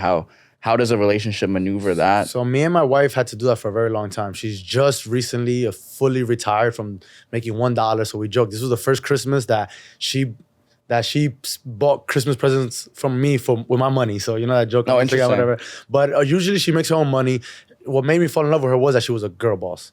So I don't think that going after your career and making money is a problem. I just think that in the larger landscape of building a family and building a legacy, the woman's most important role is in creating the space for that existence to take place. So again, if you are both away from the home, it's going to be very difficult for you to come into, again, your home is your space. So it's your living energy. Nobody's inhabiting it for 10 hours out of the day. How hard is it to come to an empty home with no food? It doesn't matter how good of a man you are or a woman. Now you have to go order something, or it just doesn't create the same full circle that it does where you come into a home where there's already candles lit, there's already a nice lighting, it's already cleaned, it's already fulfilling, it's already filled with the energy that you want to step into. I went out to the world right now and I went to work and I had to be a warrior and I had to fight and I had to negotiate and I had to convince people. So like I want to come back home to a nice nurturing space. I want the light to be right. I want my bed to be made. I want my energy, my kids to be in a good state. And it's very difficult to do that when you guys are both working and then you guys are both picking up the kids, and other kids are also derailed from not being with their mother, not being in that energy. You are as well, she is, and then you come home to a chaotic place, and now you're filling it up with the energy of the outside world. So my wife plays a huge role in keeping our space clean, keeping our space in a good vibration with proper vision, with proper emotions, and she can still make money from there. What about stay-at-home dads, though? You could go that route. I've seen people do that. Would you? I would not personally. I just have too much testosterone flowing out of me. Like I just want to go and conquer the world. So I get it. I travel. I go. I was just in West Palm Beach for 2 weeks. My wife was with the kids, but I was working. Like I was not looking at any other way. I was not at the bar. I was not hanging out. I was working. I was going, delivering my mission, coming home, calling my wife, FaceTiming her, going to sleep, and then going back at it and doing it again the next day at a Tony Robbins event. And so yeah, I believe that you could be a stay-at-home dad if that's the way the energy exchange works and your wife is more of that driven person who's going to be motivated to go out and make that money and go take those actions, then 100%. But somebody needs to, I believe that somebody, and it has to be a feminine energy, it could be a man or a woman, but it has to be that nurturing space. Because if you leave me home and my wife goes work, you're gonna come home to the PS5 on, to Chinese. I'm gonna indulge in halal food because I haven't ate it in 2 weeks or whatever it is. As opposed to my wife, the way she's thinking is, how can I make things better? How can I create So yeah, my wife, just to kind of mention the whole money thing, like she has always found a way to work from home. So you're big on that. I feel like you are a testament. You travel the world and you know how to, It's possible. do well for I'm yourself. trying to say it's possible. So my wife has done that for a long time. So my wife was, when I met her, she was an accountant. Then she stepped down or away from that and just went full blown on a network marketing business, health and fitness. And she made a lot of money through that. It was really dope.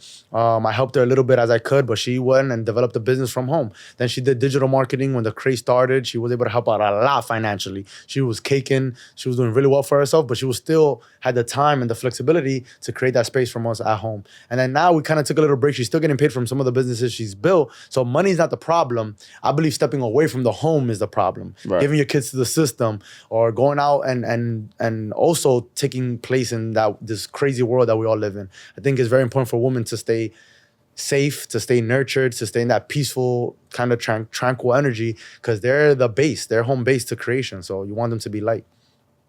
Well said. How do you feel about stay-at-home dads? I mean, I think this guy fucking have my chorus. He's speaking like you got it on the money. But me personally, you said everything, but stay at home dad, I don't really believe in that shit. Especially At all? Not at all. Like if you have, the only exception is if the mom passed away or too sick or whatever reason is. But other from that, a guy should not stay at home. Like kids need that nurturing and loving. That's what women are good for. Like they're good for caring and nurturing. Man should always go out there and be a breadwinner. With that being said, like, some guys in the beginning, they might need a little bit of help from their wife. So it's okay for both of them to tackle it on, but the end goal should always be the man, be the breadwinner. Even with me when I just started out with me and my girl, any money it's kind of difficult because women love to spend as well. My girl, she loved to spend. I get it. So you asked Chrisman one day in the sauna. He was like, "What if you make 100,000 and your girl make 125,000?" And like my answer to that is that means I made 225,000. Seriously, that's what that means. I made 225,000 and I'll probably give her 25,000 to spend.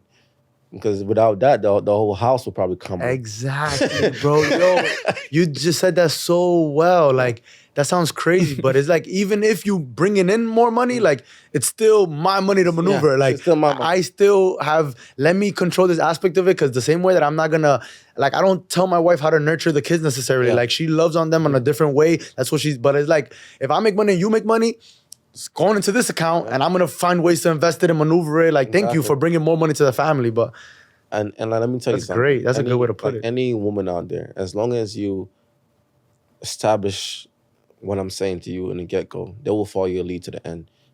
No woman out there will give you a hard time if you establish what you need to establish from the beginning. You tell her what it is, you tell her how you want it to be, she won't give you a hard time. The hard time comes when you just want to just change it up the last minute. You've been with her for like 2-3 years, and then all of a sudden you're telling her, "Oh yeah, now I'm listening to Top G Mikey, and he telling me that." No, it's my brother. It's too fucking late. Now you just have to try that with your next relationship. I mean, it still could possibly work based on how much of value that you bring to her and how much of value that she see you have. But in reality, it's going to be a lot harder.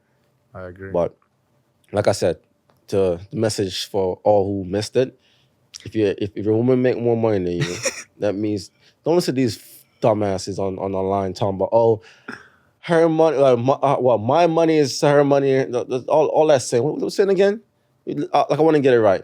My money is her money, and her money is her money. That's all bullshit. You will listen to me unless you are the Dubai billionaire and you don't really care about that shit, or unless you like establish in life where you can get to the point where you can say, okay, whatever. You can say that if you make you feel happy. That's bullshit. Like, you will drive yourself into bankruptcy, letting a woman spend your money like however she want to spend it. Especially this holiday season now, they'll be like, I want to give her, I want to give him, I want to give my dad, I want to give everyone a gift. You spend all your money on gifts, like, where's the investment? The crazy thing is that, girls don't want that either. Yeah, Like they girls don't. don't want that. Like girls need, like we all need each other. So like women don't really believe in that. Like again, on paper sounds cute. My money is my money, whatever. My money is her money, her money is her money. Like that's what makes a woman step into her masculine energy Yeah, and takes exactly. control of the situation. A woman should be able, like, trust me, they'll be more than happy to spend whatever it is that you kind of established that they're willing to spend. My wife 100%. if my wife gets for Christmas $1,000 to all the gifts, including white elephant, everything, she is the happiest camper. She'll figure out. Then she'll go ahead and buy something for 99 cents and be like, oh look, I saved money on this, so now I could buy more for there. Exactly. And they just feel so good and kind of maneuver around that. They don't really want to go out and spend money. No, they and don't. we as men kind of think that that's what they want, and we just bend over backwards. But that's not really what they're looking And like for. I'm glad like you said that, because most guys out there, you guys need to listen and don't be an idiot. You understand? Because a woman will tell you they want one thing, and then you will do that one thing, and then she'll say to you, well, I'm just a girl. Like, I don't know why you let me do that shit in the first place. Don't be a goose. Like don't fall for their trap. Like as a man, you should always know what's best for the household. Because at the end of the day, if shit falls down, the responsibility is gonna be on you. You understand? So always make a decision. Yeah, go ahead. Now, I want to ask you a question. It's Go going to ahead. be, to throw a little spin, I want to see what you think because I love this conversation. Yeah. So at the root of most of my success is the way that I've managed my relationship with my Mm-hmm. woman. I really believe that. And I believe that that's all of life is. If you find the right partner, you can really do some special things. Of course. You mentioned how at the end of the day, you know, if you mess up, it all falls on you. So Yeah. don't let now what do you say to, and they're not gonna admit this, but we all know men who are just, they're not capable. Yeah. They like the woman takes control because their masculine energy or their masculine presence on maneuvering money and what's right for the household is better than some of these bozos that are going around Yes. spending money on dumb stuff, Yes.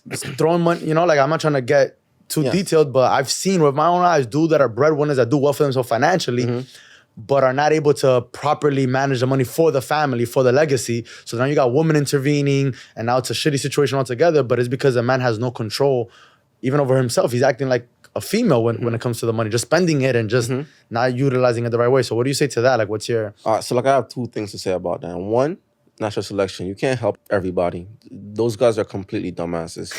All men has a responsibility to handle their business. Find a mentor, get a financial advisor, do something. It shouldn't be no excuse for a man to find an excuse for their responsibility. I love that. Every single man out there have a responsibility to handle. You can't be out here doing women things and as a man, you just cannot. Like the world is not kind to man like that. The world are kind to man who's actually doing manly stuff. Like we need real men in this world. Amen. That's why, again, I preach all the single time that men are the prize.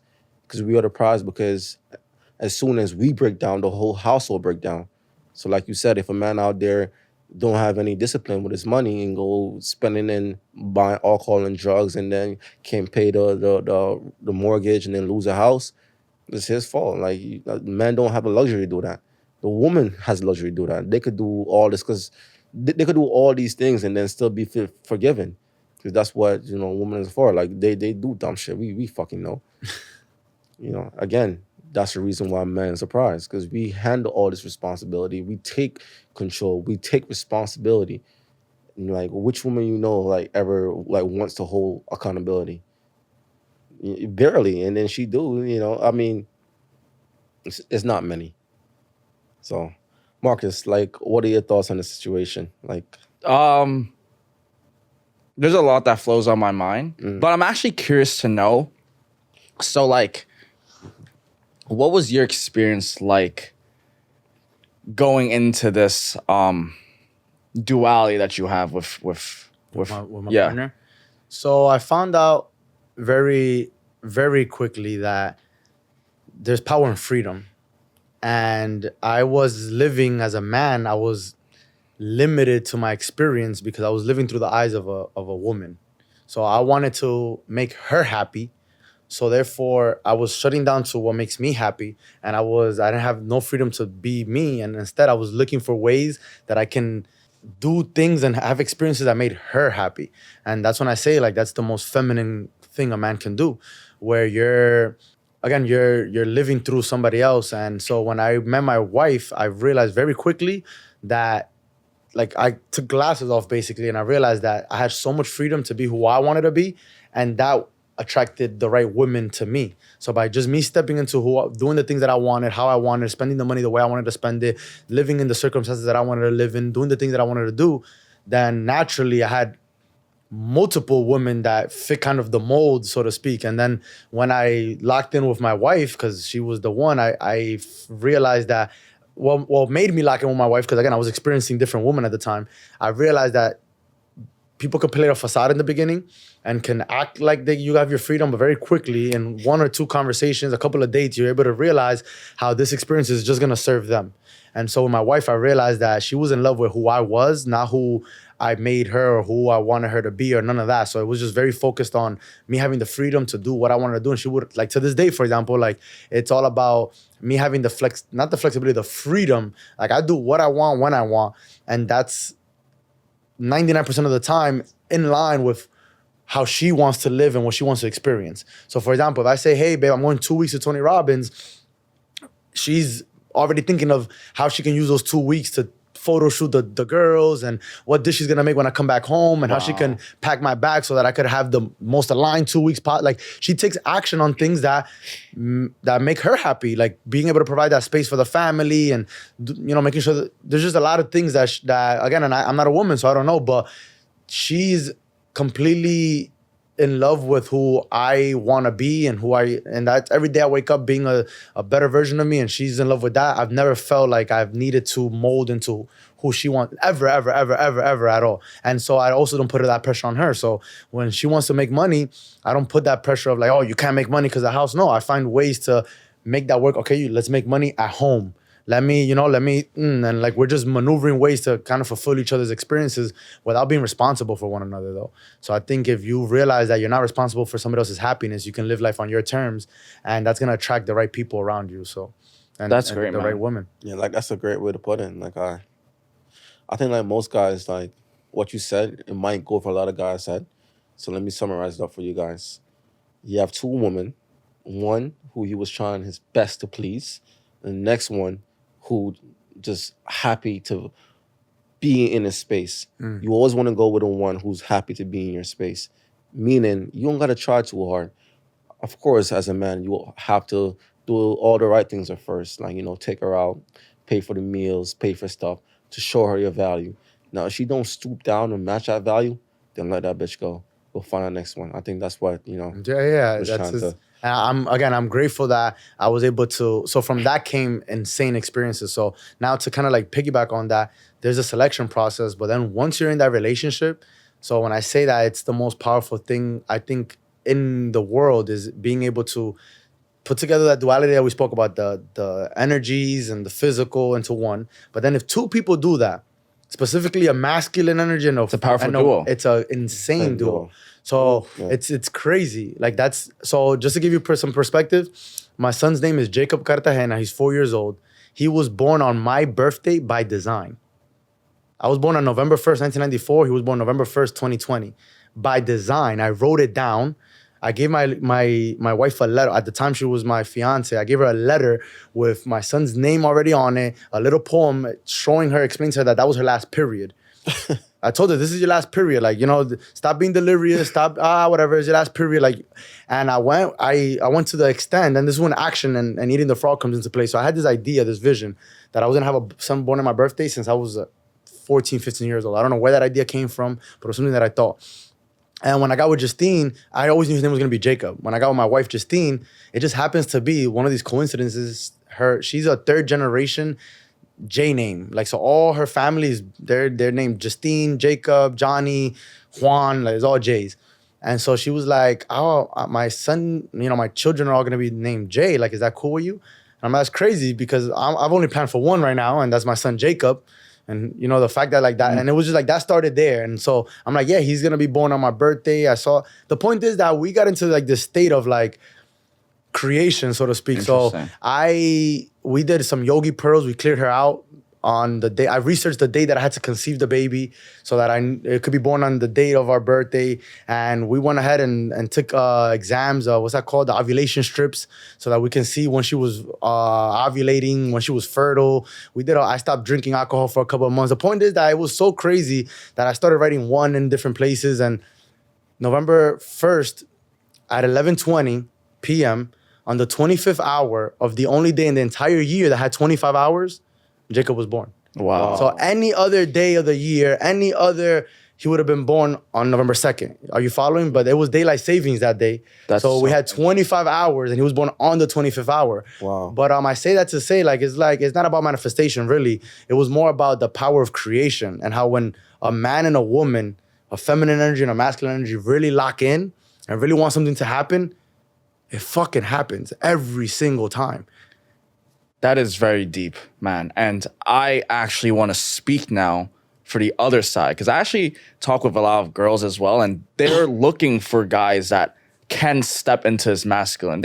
Sometimes they don't want to do that stuff, but they have to step into that era, or the girl boss era, because the guy is incapable. Yeah. What do you say to the woman and the girls that are looking for man of stature, man of capabilities that understand these value? Like, how do you? So I believe that you seek and you shall find. So it's back to the frequency. And I think on both ends, I would advise both men and women the same. And I give this advice over and over again because, again, my relationship is one of those things that I hold very dear. And I feel like it's one of my superpowers is that I have a good woman that creates with me and we experience life together. So what I would say to men and women is stop looking in the external and like everything else, start looking within. So people are just a representation or a manifestation of our internal beliefs and our internal values. So if you value being thrown around like a sissy, if you value a bitch-ass man, you're gonna get what you look for. You're gonna just kind of create that. And I'm big on that, again, creation and that experience. So how do you put that into actionable terms, Brian? Work out.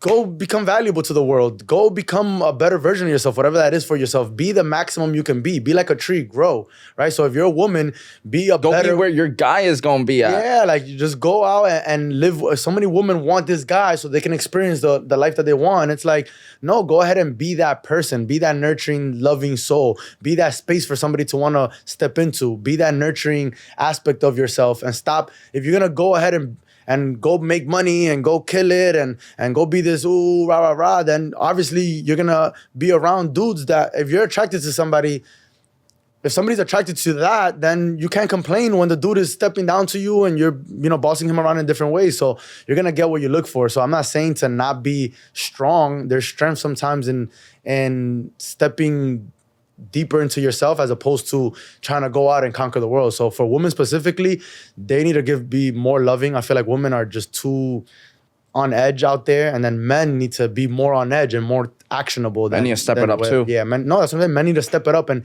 there's not enough good men out there, I believe, and there's not enough good women out there. So you need to really put yourself in the right place so that you can really find the right partner. I think selection is 50% of the battle, and then the rest is just being able to lay down exactly what you expect from each other, and that's a key to success in a relationship. So here's my answer to that. First of all, back to what I was saying, like how men are the prize, and us high value men who have all the qualities as women are looking for is very limited. We're short staffed. So the answer to your question is you share. That's my answer. Ooh. If you're looking for a high quality man, you can't find much out there. You go find someone who already has one. You go share. I mean, I think that's a very reasonable answer. I think even in the Muslim culture, that's what they do. They share their husband. How do you feel about polygamy? So I'm not polygamous at all, but I can understand it 1,000%. So I believe that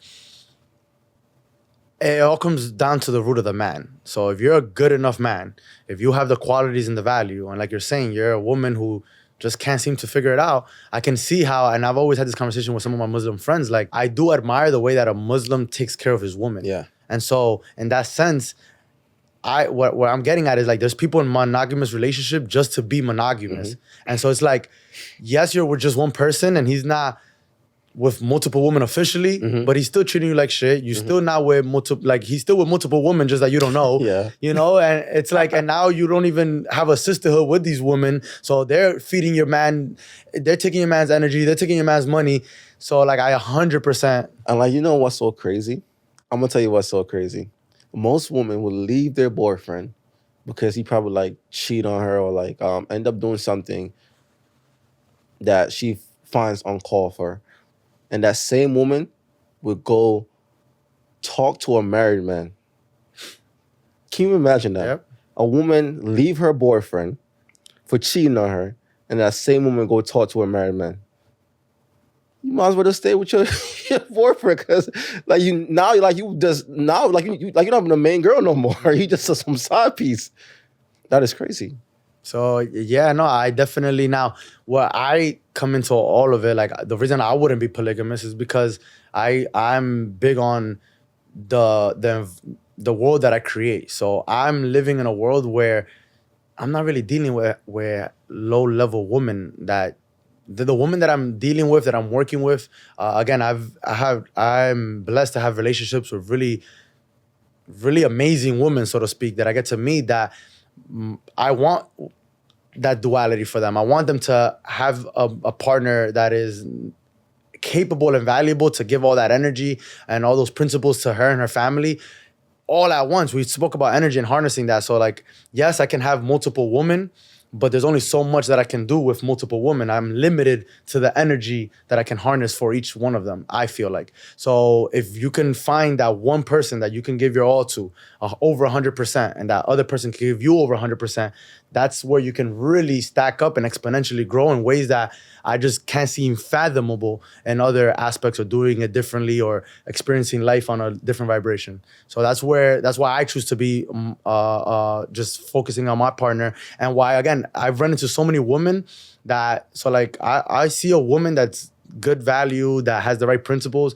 I'm the type of guy that with my wife there, I'll buy them a flower. Like that happened to us in the Tony Robbins after party. We're hanging out, and there was a couple of women that I really connected with that were really special, that I can tell like, yo, you'll be a good wife to somebody. Like you could really take care of a man. Because my wife was gone, and you was making sure that my cookies were there. You was making sure that you fed me up. You were having those conversations with me that I typically have with my wife. But I'm letting my wife know too, like, yo, this girl, Tracy, Tracy was in my house yesterday. We had a white elephant party, but Tracy was one of those women that when we were at the bar, my wife was there with me. I invited her after. Some guy came in giving roses, and I bought 4 roses, and I went to 4 different women. Like, yo, here, I love you, I love you, I love you, I love you. Now I'm not gonna be able to fulfill your worldly desires and everything that you need, but I just want you to know that there's men like me that appreciate women like you. So now go find one. That's like my message to most women, and maybe that is finding one that already has a couple, and maybe you can make it work. So I'm all game for that. Or there's somebody out there, because I do feel like there's high valuable men. I mean, you don't look like you're married. So you're out there willing to provide your energy, your space, that value. You don't even have one. So then there's dude that are really popping and got 3, got 4, got 5. So I feel like there's room for everybody to kind of coexist. If there's something that you like and you want to be part of the many, then you can do that. I think there's power in that as well. But if also there's people that are looking for just that one partner, there's also men that are really valuable that don't even have one. So you can find those too. So if you're a woman out there, just be valuable. Whether that's with a man of a lot or a man of one, just be valuable, and you'll find the right man, because we're out there for sure. Well said, brother. Let's go, because I know the podcast is about to wrap up a little bit. I want to go back into a little bit more of actionable steps. I feel like the theme that we want to really promote, the message that we're trying to bring out there to the world, is really self-improvement, right? Mm-hmm. Self-improvement. I want to know from your experience, what was your biggest takeaway shadowing Tony Robbins, and what did you really get? Because I know you go to his all of his events, amazing lessons that you can learn. What's your big takeaway? So he has this line, live with purpose. And so that's at the core of who I am. That's why I'm grateful to be able to kind of bring this message to the masses, which is just be a conscious creator in your experience. Whether that's a polygamous relationship or married with 4 kids, it doesn't really matter. But just be conscious about it. Do it because you want to. Be intentional. Mm-hmm. Do it with a purpose, right? If you're gonna go get the shoes, I'm game for that. Go get the nice Ferragamos, but have a purpose behind it. What is it gonna make you feel? Be intentional. Be conscious. And I think that that's at the core of what I've learned with Tony, is to be a conscious creator in your existence. Be an active participant in your life. So many of us drift away. Napoleon Hill says it amazing in some of his books. We drift. We go away and we take action, and we think thoughts, and we give out energy without a purpose, without a reason. And if you don't take control of that, again, somebody's gonna be able to manipulate that and take control for you. So a lot of what we do with Tony's work is helping people unleash the power that they already have inside. So at his number one seminar he's been hosting for the last 45 years, 4.5 decades. Done it in over 190 countries with every type of recognizable people, is helping people unleash that innate ability to create their life on their terms. And so following him, I realized that, or shadowing his work, I realized that whether you're doing it on purpose or not, you're living the life that you create. So I want to make it at the root of everything that I do is just help people just be active and be a participant in how they live. That's very interesting. What do you think defines intent? I think that's what's going to differentiate a person's trajectory, right? So let's boil it down to its first principle, intent. How do you make actions that are defined as good intentions versus bad intentions? How do you kind of because I say that because villains think they're doing the right things in their world when they're actually doing evil. So I don't. So that just goes back into the deep aspect of like good and evil. So I don't really categorize things as good or bad. I categorize things as intentional or not. So conscious, or you're either creating consciously or you're creating from the subconscious mind. You're creating by mistake. You're drifting. That's the best way. So you're either creating consciously or you're drifting. So I think that evil is drifting. I think the devil, the way people define it, is just a drifter. It's just somebody who's not living life on their terms. So now you mentioned a villain. It's a villain to who? Peter Pan was a villain to the rich. He was a hero and a savior to the poor. Exactly. So his intention, though, is what matters. Why was he doing it? If he was hurting people because he wanted to make them feel pain, that's a life not worth living. No. But if you're intentional about what you're doing, hey, I'm gonna steal from you guys because I know you're gonna be good because I saw the money that's, like, you'll be valid. I'm doing this purposeful. I'm doing this with intent. I'm gonna go feed these people. Now I'm not saying to go ahead and steal from the rich and give to the poor. But what I am saying is that if you have an intent behind it, that's all that I believe really matters. Everything else will line itself up. So there's villains that turn into heroes. There's heroes that get looked at as villains. There's people that are. All of it is based on intention. What intention do you have? What purpose do you have? What's your why behind what you do? Then that's all that I think matters. So let me follow with this question. What's your intentions and what is your why? So my why is deeper than my family, is deeper than anything that I can achieve. It's really about creating the most conscious experience for mankind. So I want everybody that I encounter to be a conscious creator. I want you to wear the shoes that you want to wear. I want you to brush your teeth the way you want to brush your teeth. I want you to live the life that you want to live. And so I've been attracted to helping businesses and helping individuals that want to perform at their peak. So I'm a peak performance strategist. So that kind of just summarizes what I do and the best of its ability. But essentially, my why is to help people grow to the most they possibly can. It's to just experience the fullest life that they want to. Sometimes that is a small life, and that's okay. Sometimes that's an expansive life, but I want you to be conscious about it and not just drift away and live the life that you're given. That is so amazing, bro. That actually gave me the chills, and I really resonate with that. I want to talk a little bit about my why and my intention as well, just to bounce off of that. I had a lot of giants before me that really shouldered me and guided me towards the right path. I had many times where I could have went one path. I'm sure you could relate. You do one wrong thing and something could completely change your life in a different direction. I had many guiding factors that helped me shape me and see the world that I see it today. And there were many times where they didn't have to help me. They just didn't need to. They probably just looked like just felt bad for me or something. But I feel that there's great power in giving. Going back into the why, I want to say, like, when I was younger, I get bored easily. Things didn't really, like, I would get the new Game Boy game, the new Pokemon, Yu-Gi-Oh! And then it was pretty cool, but then it got a little boring after a few times. It kind of felt the same sometimes as I was elevating in my career and getting, like, the nicer shoes and nicer clothes. Like, it felt great at the moment, and then I got back to that same state again of, like, what is it? So I say all this to say that, I want to make the world a better place too. I want to leave the world with a mark that I can.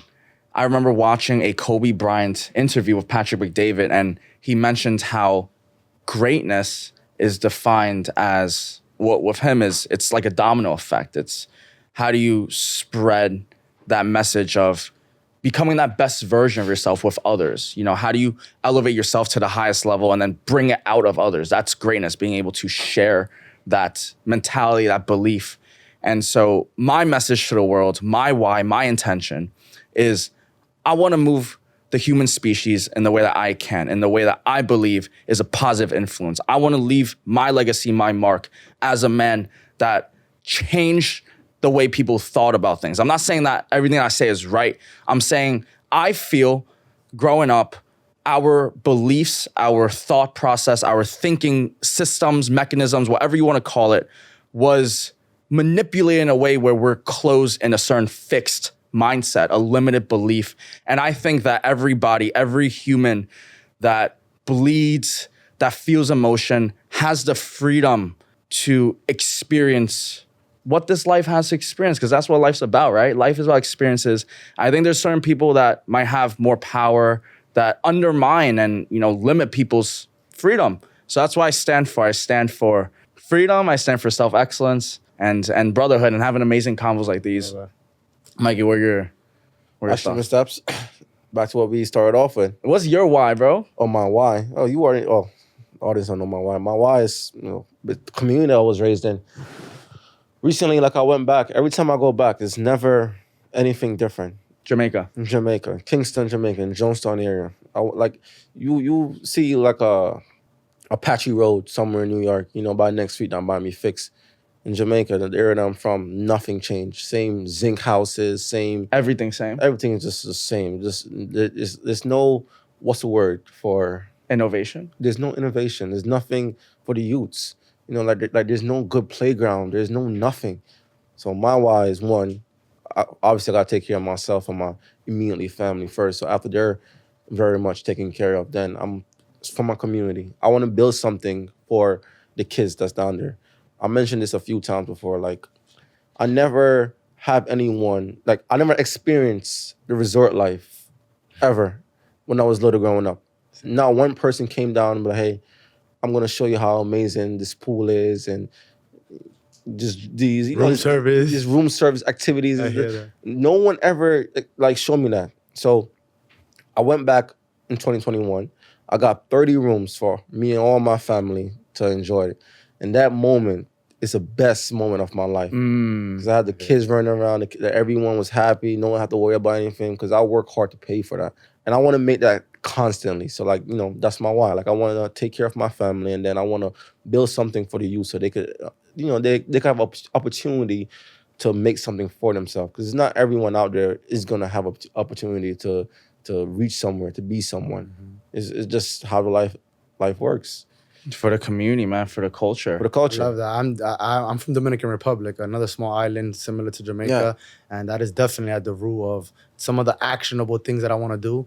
Is create, you know, places for the youth to kind of be able to develop and learn the things that we're developing. So I could definitely resonate with that. Like, It's powerful.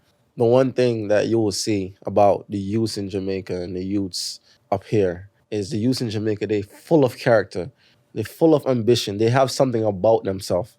Up here, they all fucking socially awkward because they don't have no type of anything towards them. So I know if I'm able to give them an ounce of opportunity, they could be something that we might not even imagine. They could probably be the next Elon Musk or someone. You never know. Impact for sure. That's an impact.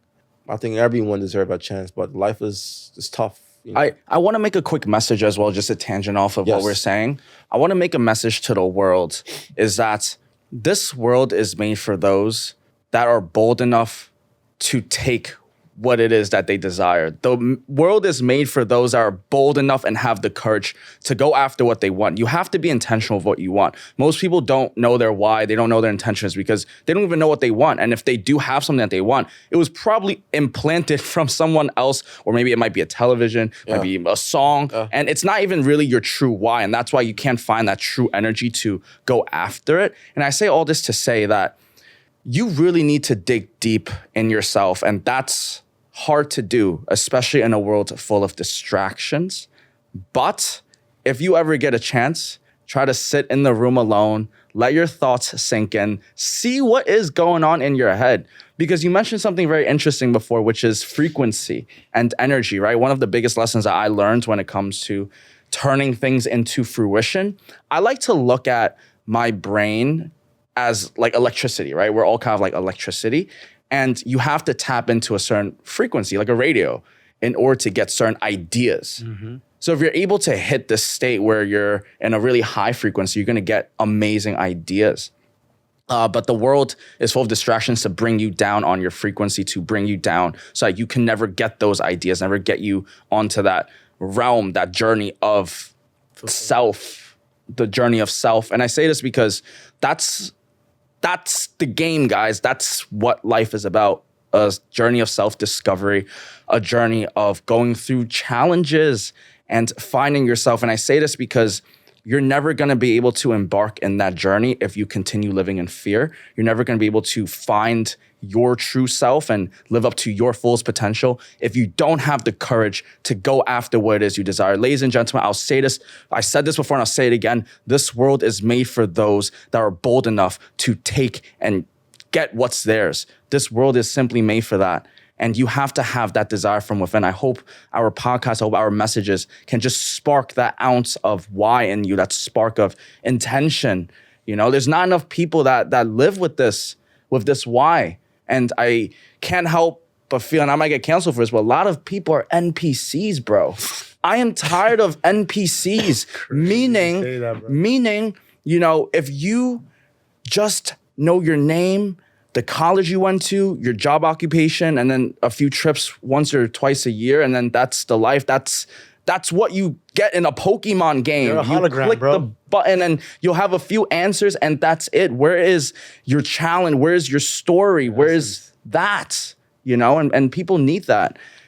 That's said. that's Thank you, bro. well said. That's powerful. I mean, that's the best way to kind of put what you're doing. So I'm grateful because in your way, by having this conversation with us and being a hostess in this podcast, you are literally helping create my existence, my intention, my purpose. And because of you, I'm not in a drifting NPC mode and I'm being purposeful with my actions. I'm thinking about the things that I'm going to say and the impact that I'm going to have. So I'm grateful for that. And for everybody listening, if you're tuning in, it's because Marcus in some shape or form has sparked that intent in you to do something more and continue pushing that forward, continue eating the frog, as Mikey said, and taking those actions that are going to make you do more and discovering yourself and being more intentional and eating more frogs and taking more action. And that's how you live a life of peak flow, where you're tackling life and being bold enough to live. So I appreciate you for everything that you're doing for us and everything you're doing for the fans, man. That's fine, man. Thank you so much. And as we start wrapping up the podcast, is there first, where could people find you? My Instagram is in the works right now. So my Instagram is at Bryant Cartagena. I am working on branding myself now with this new Tony venture. I've been a business founder for several years now, about 8 years in the books. I've founded over 7 different businesses, and I'm stepping away from all of that to be very intentional and purposeful with my time in an effort to give you guys all the value that I've learned, all the lessons that I've learned, all the blessings that I have to share. So I'm going to be rebranding myself, but right now you can find me at Bryant Cartagena on Instagram, and that's where I'm the most active. But I will be building a TikTok, a Twitter, X, and kind of just being able to reach out and give my mission. I do host 90-minute peak performance strategy sessions. They're completely free. I'm going to be starting them in January 2025. So if you tune into my Instagram, you'll be able to tune into kind of these messages a little bit more frequently, about once a month, where I'm going to host these sessions that I'm going to share and have guests over and really help people perform at their peak and live that life with the intention that I mentioned. So follow me on Instagram at Bryant Cartagena. That's amazing, bro. I'll put the username and the information in the description, wherever this is. Where can people find you, Mikey? Top G Mikey on both Instagram and TikTok. Yeah. Amazing. And so I just want to wrap it up with this one final question. I might get you a little trouble, but we're going to end it for the viewers like this. Was it like working with Tony Robbins? So it won't get me in trouble if I'm He's gonna watch and this. intentional. I very private. So, Interesting. Very, very private. So I'm legally not allowed to share a lot of things just because of... Of course. But what can you? It's a dream because you learn I've learned that the best way to get what you want is by modeling people that have what you want. So whether that's relationship, finances, the supernatural, spiritual, religious, you find somebody that already is experiencing the feeling or the experience that you want, and you model them. And so I've been blessed to model like it's not game. Like this dude is on 1,000. Sorry, you gonna ask? So is he like boom, boom, boom, boom, boom? Is he like chill, laid back guy? What's his pace like? Is he a fast guy? He's always taking action. Everything is purposeful. Speed, Everything is boom, boom, intentional. boom, boom. So you're on a radio on one of these events, and like it's so meticulous how intentional he's been about everything. The way that the room, the temperature in the events, which are freezing cold by the way, are like that for a reason. When he feeds you, the snacks he gives you are timed to the minute. Because like once he puts you in a certain state, he needs to feed you, he makes you jump, makes you physical, like everything he does. So I'm 100% sure that even the way that I went to get recruited was very intentional. They brought me in as a superstar, then they shut me down on purpose because superstars are able to everything is so meticulous with this guy.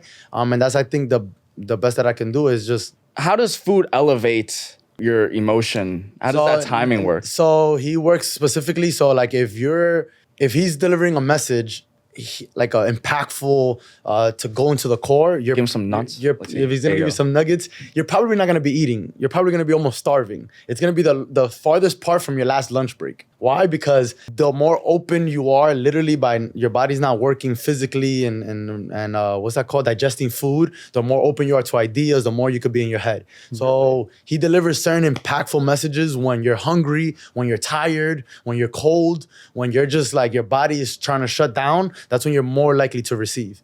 And then That's interesting. Very interesting. And then sometimes he'll go through an intervention and make you cry. And people, we were dealing with very intricate situations last event. And once he gets you into that state and you're weak and then he'll throw some nuts at you and feed you just enough to bring your state to get you to jump. Because when you jump and you puts the music and he gets you going, then you elevate. And again, it's just, wow. I don't know the science to it. It's meticulous. But it's very meticulous. So he taught me, by just me paying attention, to be very intentional. That's why I use that word about everything. Those socks that I wear, the way I tie my shoelaces, when I use the bathroom, when I wake up. So I'm learning from somebody who has the experiences and has a life that I want to live. Quite literally, the way that he is with his wife, the way that he is in business. So the one thing that I've been able to mirror the most is the intention he has behind every single action he takes. He doesn't do anything by accident. So even if he offends you, if he doesn't offend you, if he loves on you, if the way he does his signature, the page he does his signature in is very intentional.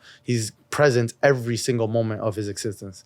And I feel like every single one of us have that ability to be present in every moment of our existence, and we'll be able to create the life that worth creating. If anything, I'm learning to try to be more intentional now. Damn. That was amazing, man. Thank you so much for your time, brother. Appreciate you for coming in. Marcus.